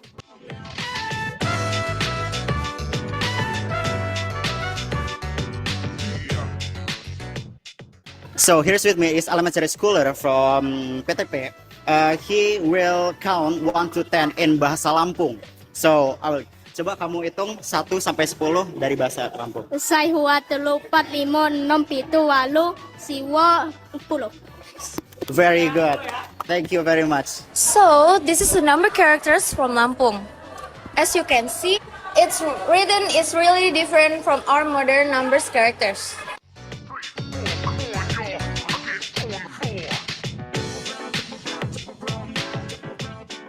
Okay, so that's all for the short tour of Museum Lampung, and Hope you enjoy!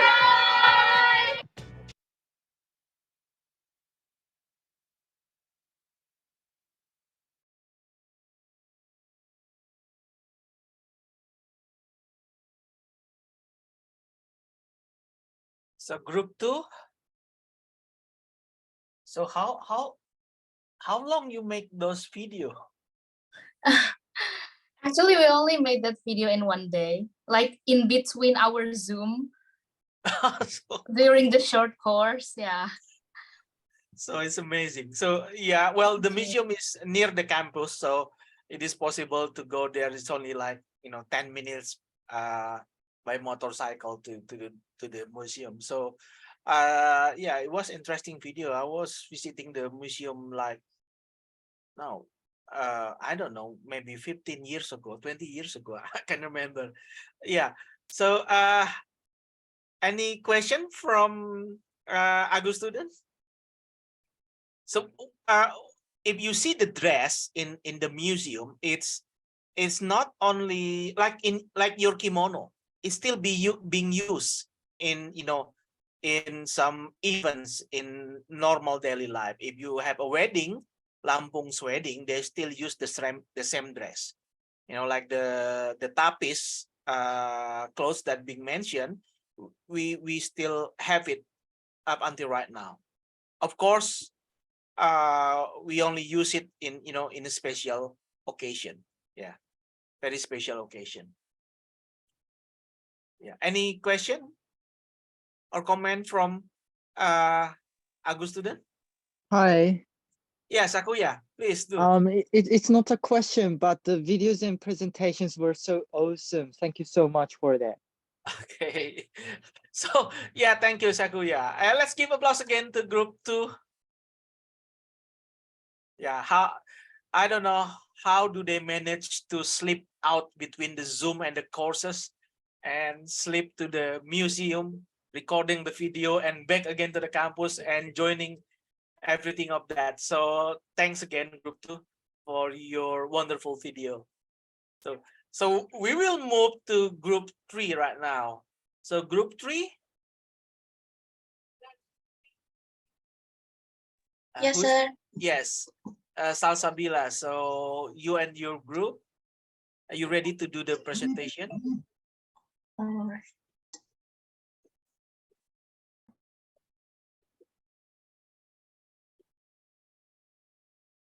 Group 3. Yes, sir. I will share screen our presentations. Okay, so Livia, yes, please.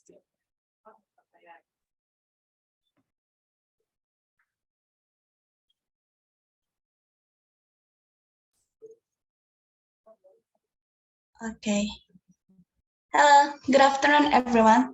So I'm Salsabila as the representative of Group 3. In this change, we're gonna show you our performance is a mashup of some Indonesian traditional songs. But before we show you our performance video, there will be a short explanation of the songs, such as the title, where it comes from, and the meaning of the song itself. Here we go. Divya, please play the presentation. Good afternoon, everyone. I'm Salsabila and my partner Sylvia Agustina as the representative of Group 3, University of Lampung. Here we're gonna present to you a short explanation of our performance for this cultural exchange. First of all, let me introduce the members of Group 3. We have Muhammad Tegar Herwangi as our leader, Khairul Anam, Muhammad Fatur Rahman, Raffi Putra Pradipta, Artanti Shira Diva Ananta, Chika Nandita Rusli, Divya Salsabila, and Sylvia Agustina, and all of us coming from management major. Now, let's jump to the explanation. The title of our performance is Epic Medley of Indonesian Cultures. It's a cover of some Indonesian traditional songs with great combination between traditional and modern instrumental. This song was arranged by one of Indonesian great musicians named Alfira. First song in our performance, titled Sik Sibat Manikam from North Sumatra. This song tells the story of the struggle of an underprivileged man to marry a noble woman. This song is usually sung at parties and traditional ceremonies with a joyful feel, especially wedding ceremonies. And the second song, titled Cublak Cublak Suweng from Central Java. This song is usually sung by children in Central Java while playing together. However, this song has a deep meaning. The meaning of this song teaches us not to be too ambitious in pursuing the world, but it also needs to be balanced with preference for the hereafter. That's all the explanation from me. For the next explanation will be presented by my partner, Sylvia Agustina.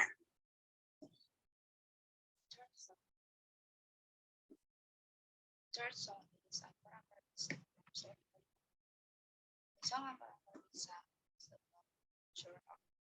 Sylvia, can you speak louder?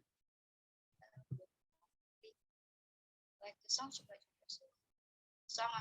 Oh, that's the video. So, yeah. By a traditional games. The first song is Rasa Sayangnya from Maluku. Based on its title, Rasa Sayangnya, or in English means affection. This song expresses a sense of care, love, and affection for the environment and socially among community for generations. This song contains advice that we should love and take care to each other.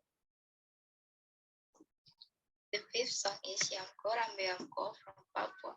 This passionate song describes someone who wants to be a hero, fight, and sacrifice for his nation.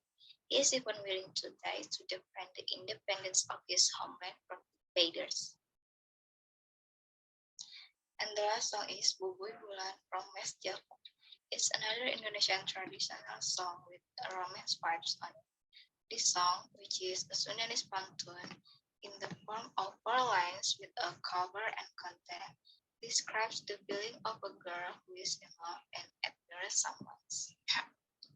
So besides the traditional song already mentioned, we also include some creation dance adapted from the existing instrument. So let's jump to the video and hope you guys enjoy it. Thank you. Arigatou gozaimasu. Ciao.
Masa sabigi di burung baring-baring mangalepo masa kayu bengkok dimakan apinya cancurkan rasa sayangi rasa sayang-sayangi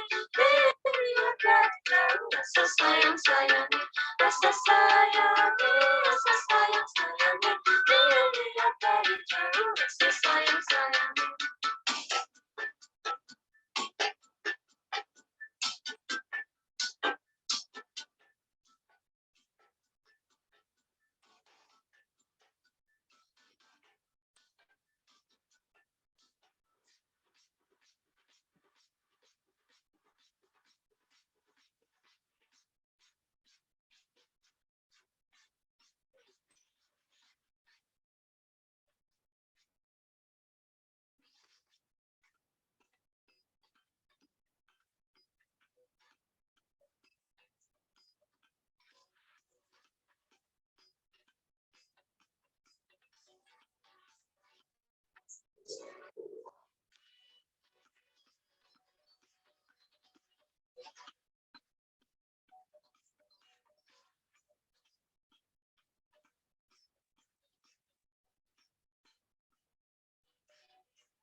So guys, that's all our performance video. We are so sorry for lagging on our performance video, but hopefully you can understand our performance by the short explanation we have presented before. So is there any question or maybe comment from you guys? So yeah, so interesting part from the group 3 presentations is they showing traditional singing, traditional singing and traditional dancing. So it is not all coming from Lampung province, our province, but it is a mix of cultures in Indonesia. Yeah, so they also, I think they recorded also in the museum.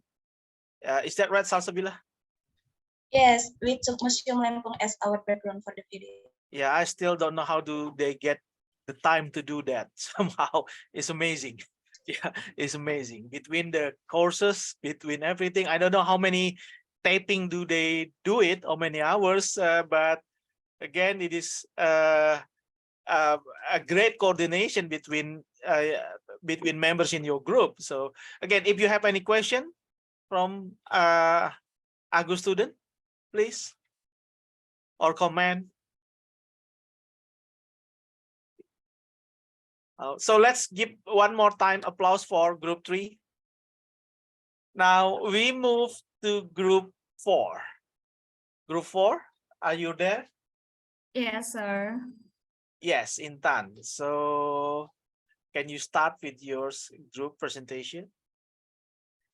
Before we start the group presentation, I guess we're gonna introduce our team. So first, my name is Narvandra from group 4, and then Dewey. Hello, everyone. Good afternoon. My name is Dinranti Karisma Putri as the leader of group 4. And also I'm not here by myself. There are many other people, my partners, who helped me create a wonderful culture video. The people wearing batik are my partners. So let them introduce themselves. And then after that, we're going to play the cultural video. Hope you enjoy. Hope you can be interested more in Indonesia's culture. So Miss Gia, time is yours to introduce yourself. Okay, hello everyone. My name is Geleli Putrigarin.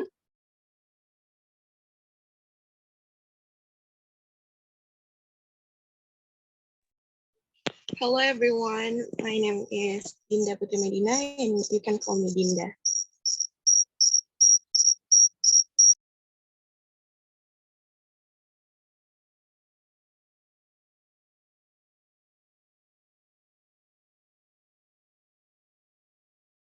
Yes, and the others? Hello guys, my name is Sala Sasmita and I am group 4, and do you guys wonder why we are wearing this pattern clothes? So this is batik. This is Indonesian traditional fabric, and batik was added to UNESCO's Intangible Cultural Heritage of Humanity list in 2009, and it has been internationally recognized as an historical fabric of human civilization.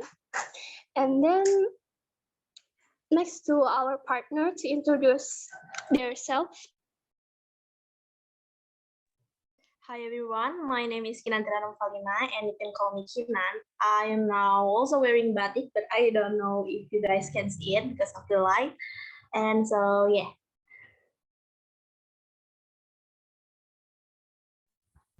Hello everyone, my name is Yuni Wulandari. You can call me Yuni or Uni. Okay, as you guys can see, my name is Michelle Nishana. I'm a part of group 4, and the last person who's going to introduce themselves is Natasha Ravolo Nirina. Time is yours, and after that, we're going to play our video about the cultural exchange. Hello everyone, my name is Natasha. I'm from group 4 too. So I'm gonna share screen. May I have a moment, sir?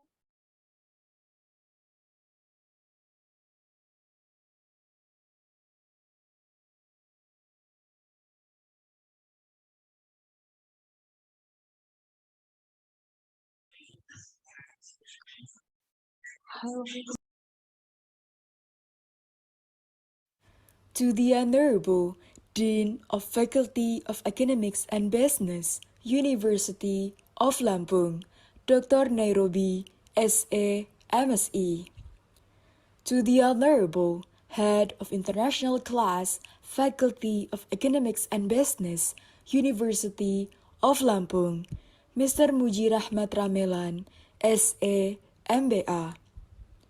To the Honorable Head of AGU International Relations, Professor Avanov. To the Honorable all the lecturers, staffs, and participants both in Indonesia and Japan who has collaborated in order to make the short course went smoothly. As the representative of the magnificent Indonesian culture, we would like to present the medley of traditional dance from south to east Indonesia.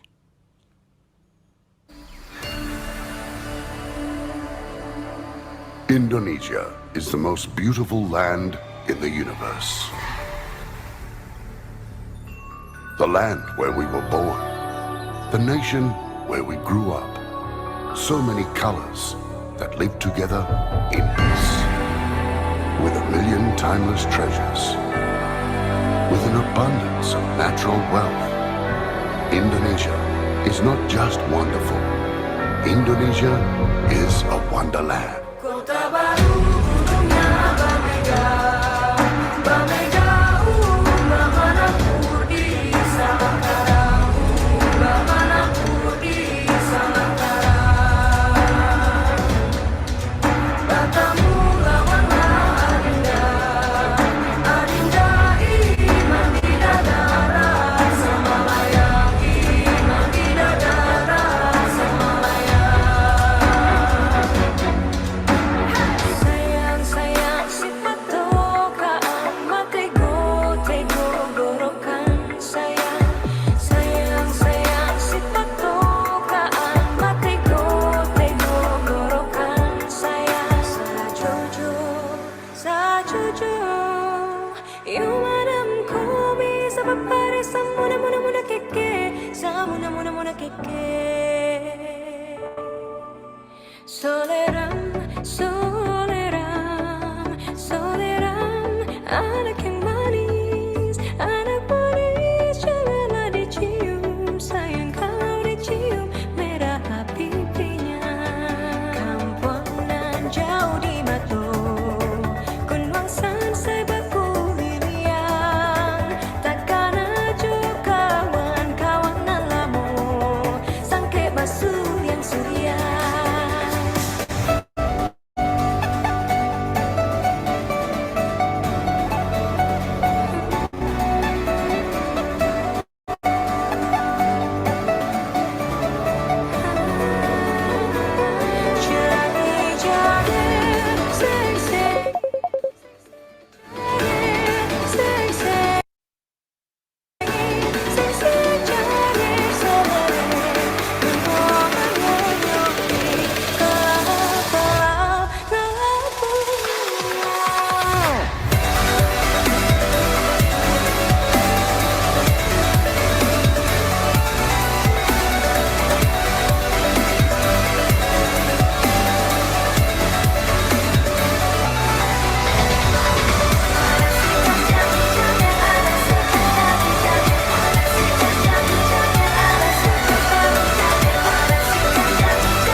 Dum tek dum tek.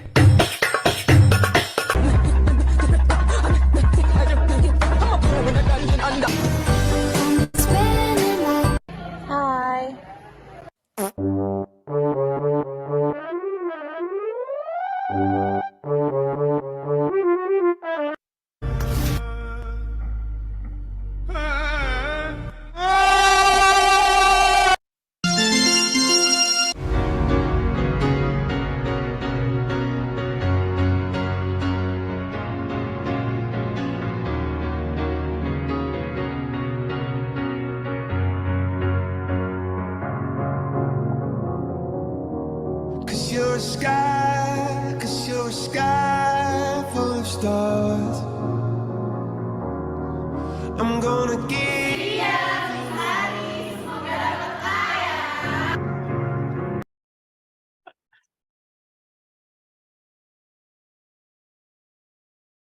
So that is amazing. I mean, they really go, I mean, full and beyond using, the dance and everything. Group 4, that's a hell of a job. Thank you, Group 4. So, yeah, again, the song, the dance, the clothes, and I'm speechless for Group 4. Yeah. So, And sir, yeah. we apologize if the video is lagging because the internet connection is not really stable. No, that's good. That's good. I mean, almost everything is everything is okay. So, yeah. So, I am a GAKUIN student. I was surprised. I mean, with the videos and the times, because we don't have much time. I mean, to build uh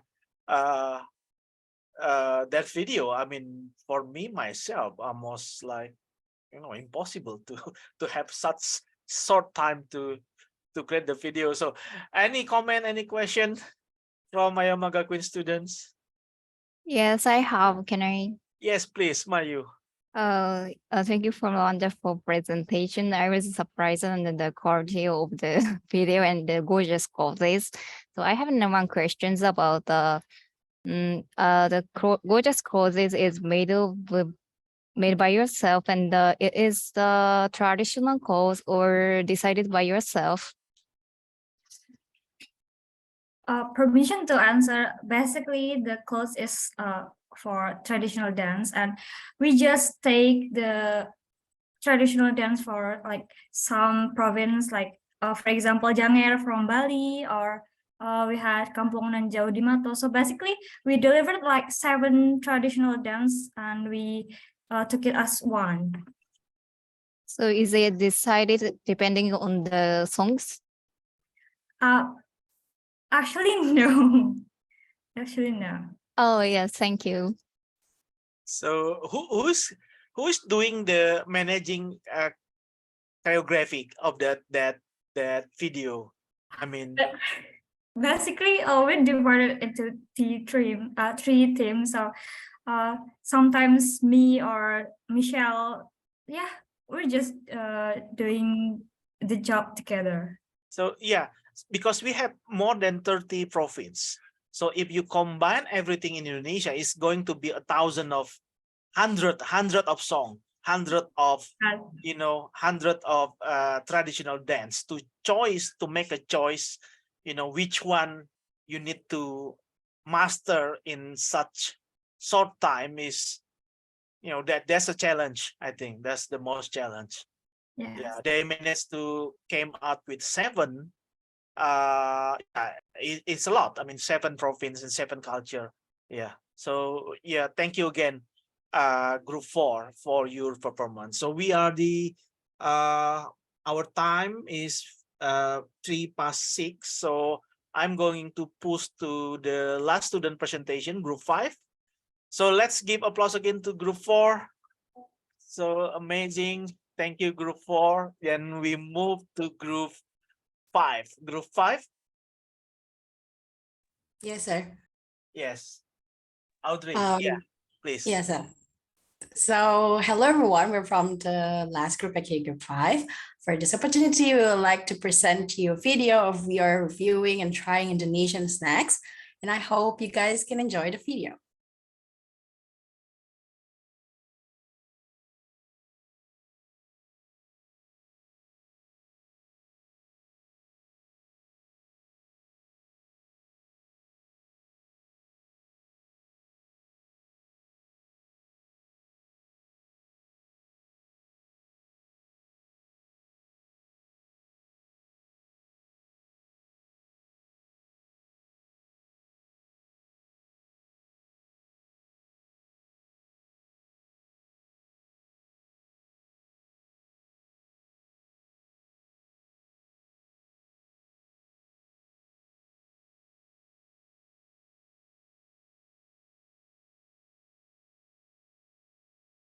Audrey, did you setting the sound?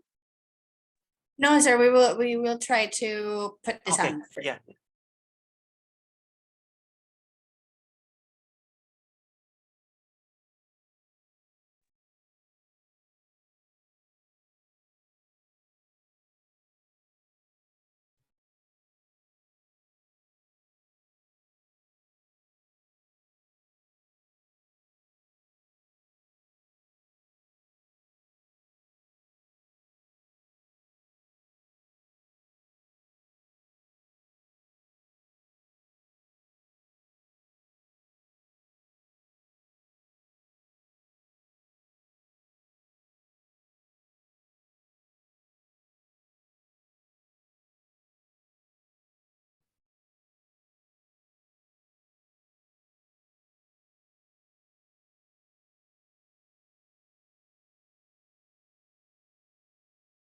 Yeah, if you want to setting the sound, make sure you click on, setting sound.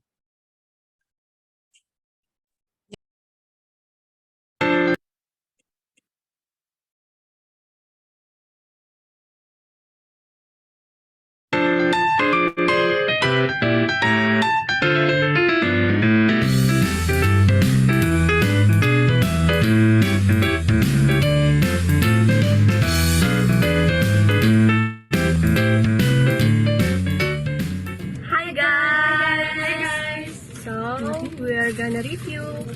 This is Indonesian snacks, like a traditional one, and we have a various typical of snack here. So we wanna try and what is it? Hi guys! So the first one is this. This is lambang sari. This is made of tapioka. Yeah, and inside tapioka of it, flour and banana. Inside of it, there is Is a banana. So this is covered by banana leaves. So we're gonna try. Try it. Look at the inside. Yeah, So this is how it look like. This is a banana in inside. We've cut it. And the texture is very chewy. Yeah, it's jiggly. Jiggly. Chan.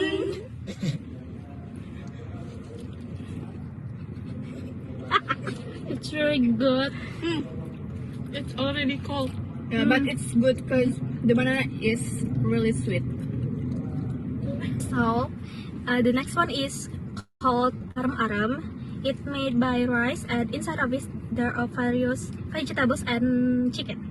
Let's try it. This is how it look like. There's vegetable. There's vegetable inside. Maybe you wanna try?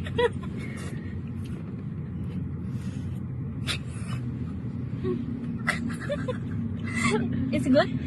Yeah, it's like sushi. Yeah, Rafa? But in traditional one. Puput, you wanna try? We have a friend too, guys. Hi. Good. We have a new member. It's really good. Christian is in a 2 group. One's in a group too. You're in group too, right? Another group. I'm from another Yeah. group. Okay, next is lapis. Because the cake consists of many layers, so it's called kue lapis. Yeah, lapis in English means layer. Yeah, layers. Tin? Yes. Do you want? Okay, let's try it. Wait. Because now you already part of us, so you have to try this too. Why too many, yeah? It's okay. It's okay lah. Yeah. But I want to. You can eat later first. Okay, 1, 2, 3, chan!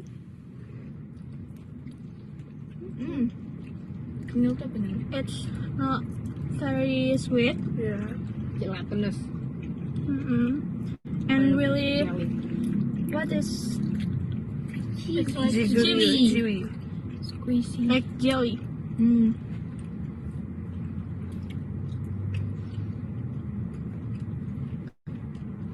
It has 3 color, like green, pink, and it's white. Yeah, is it white? I think. Next is called getuk. It made by cassava and sprinkled by shredded coconut. Let's try it. Bagi dua nggak? No. Chan! know how you mereka nggak ada kasava ya? Karena ini rasanya rasa singkong banget. Ya kenapa singkong dikasih bahasa kasava ya? Padahal singkong itu kan nggak di semua negara ada. Review dulu. So it's like a bird sugar mixed by cassava. It's good. This thing is some basing item. This one is you can call this an Indonesian Indonesian pancake, but we call this martabak or terang bulan. So there's two types. There's martabak lor, that's the savory version with meat, and this one is with cheese and condensed milk with chocolate. So yeah, we're going to review the first one. What do you want for the first? First one is mana ya? Ini dulu martabak dulu. Okay, so we're going to review this is martabak basin. Shit, man. Okay, you take bite. Yo. So we use our bare hands with this thing. Yes. So you can see this one. This thing is so basin, and I can guarantee you guys. So let's take a bite. Flavorful. Cheers.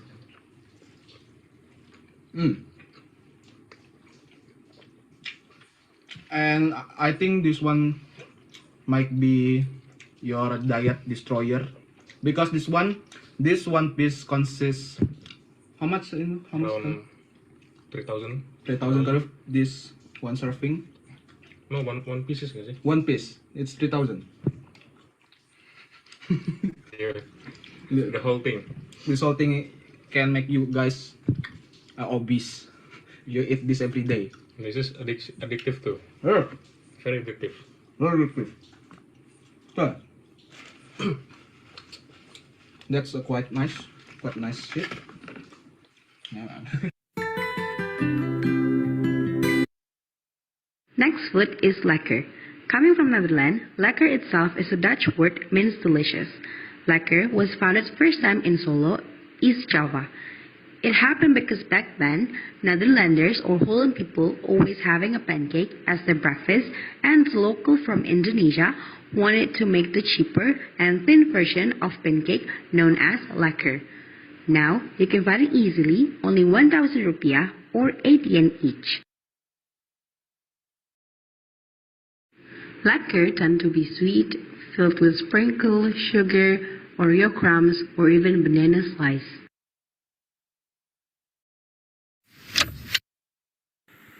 Okay, so the next food is chicken intestine.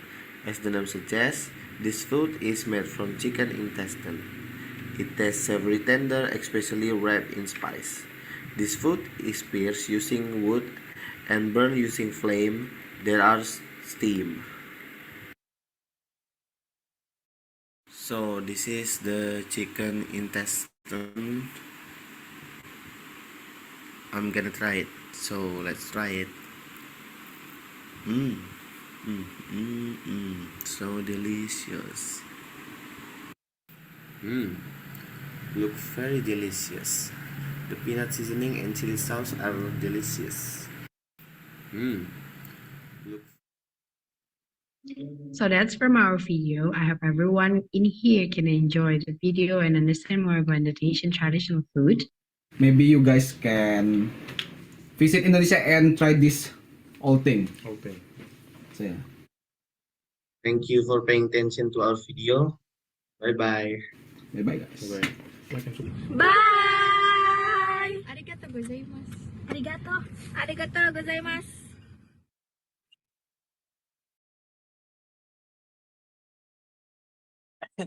Group 5, yeah.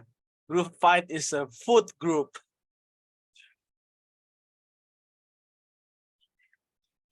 Yes, so yeah, I'm speechless with how many food you take in that car.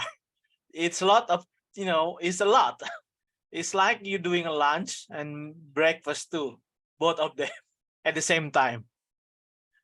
And the martabak, yes, it is very sweet, very delicious, but I don't think it is healthy to eat it like every day.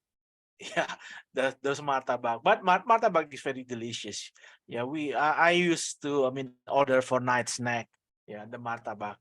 So group 5, that's a food group. So yeah, and maybe some of our Agus students surprised that there is a chicken intestine. So we also eat that. So we eat a lot of internal organ of the the chicken or the cow and everything. So yeah, so please be kind with us.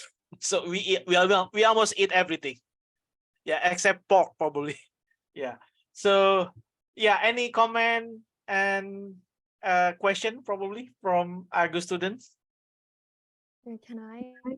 Yes, Ray and Saika. We have two questions. Ray Um, first probably. Okay, it's not a question, but I was just surprised because most of food was 8 yen, right?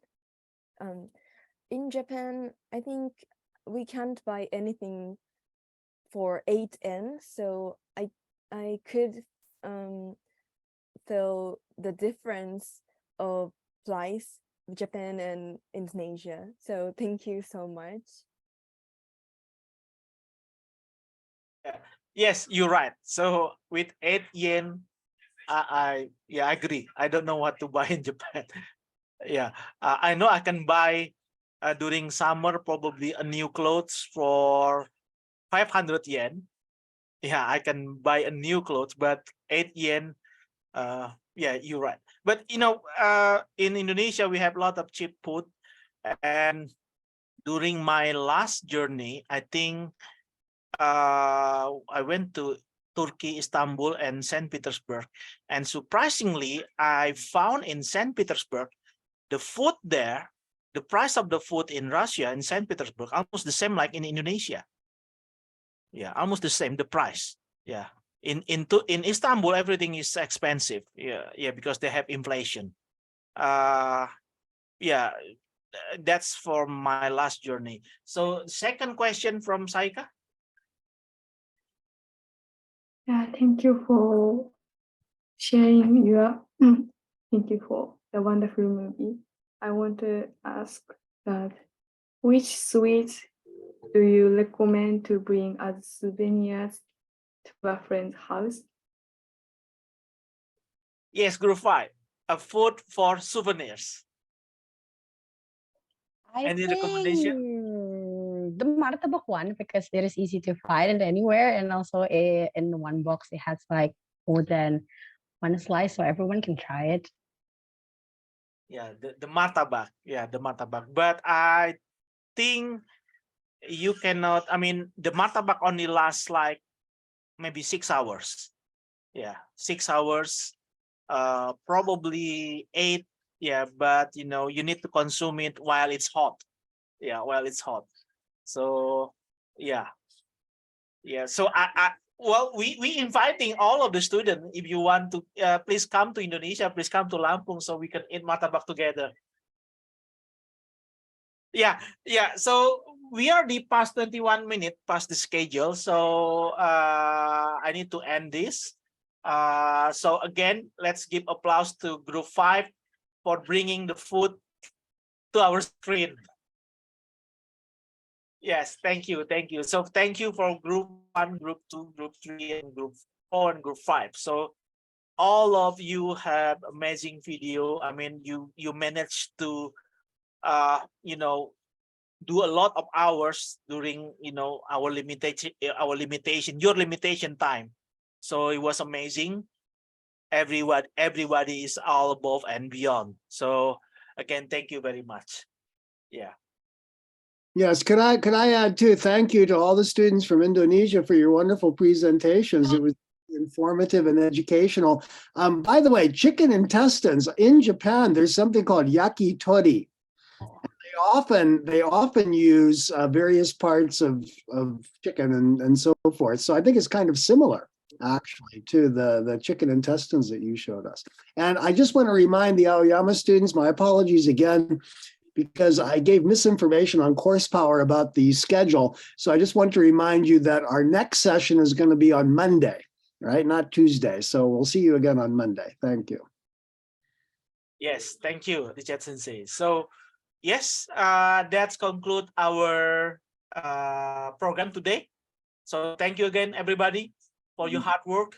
Yeah, we'll meet again on Monday. Okay. So thank you. Bye-bye. Everyone. Oh, you are amazing. Thank you. Good job. See you on Monday. So I think we're gonna open the talking session, are we? Oh, you and your friends from Japan, Jevin, do you mean?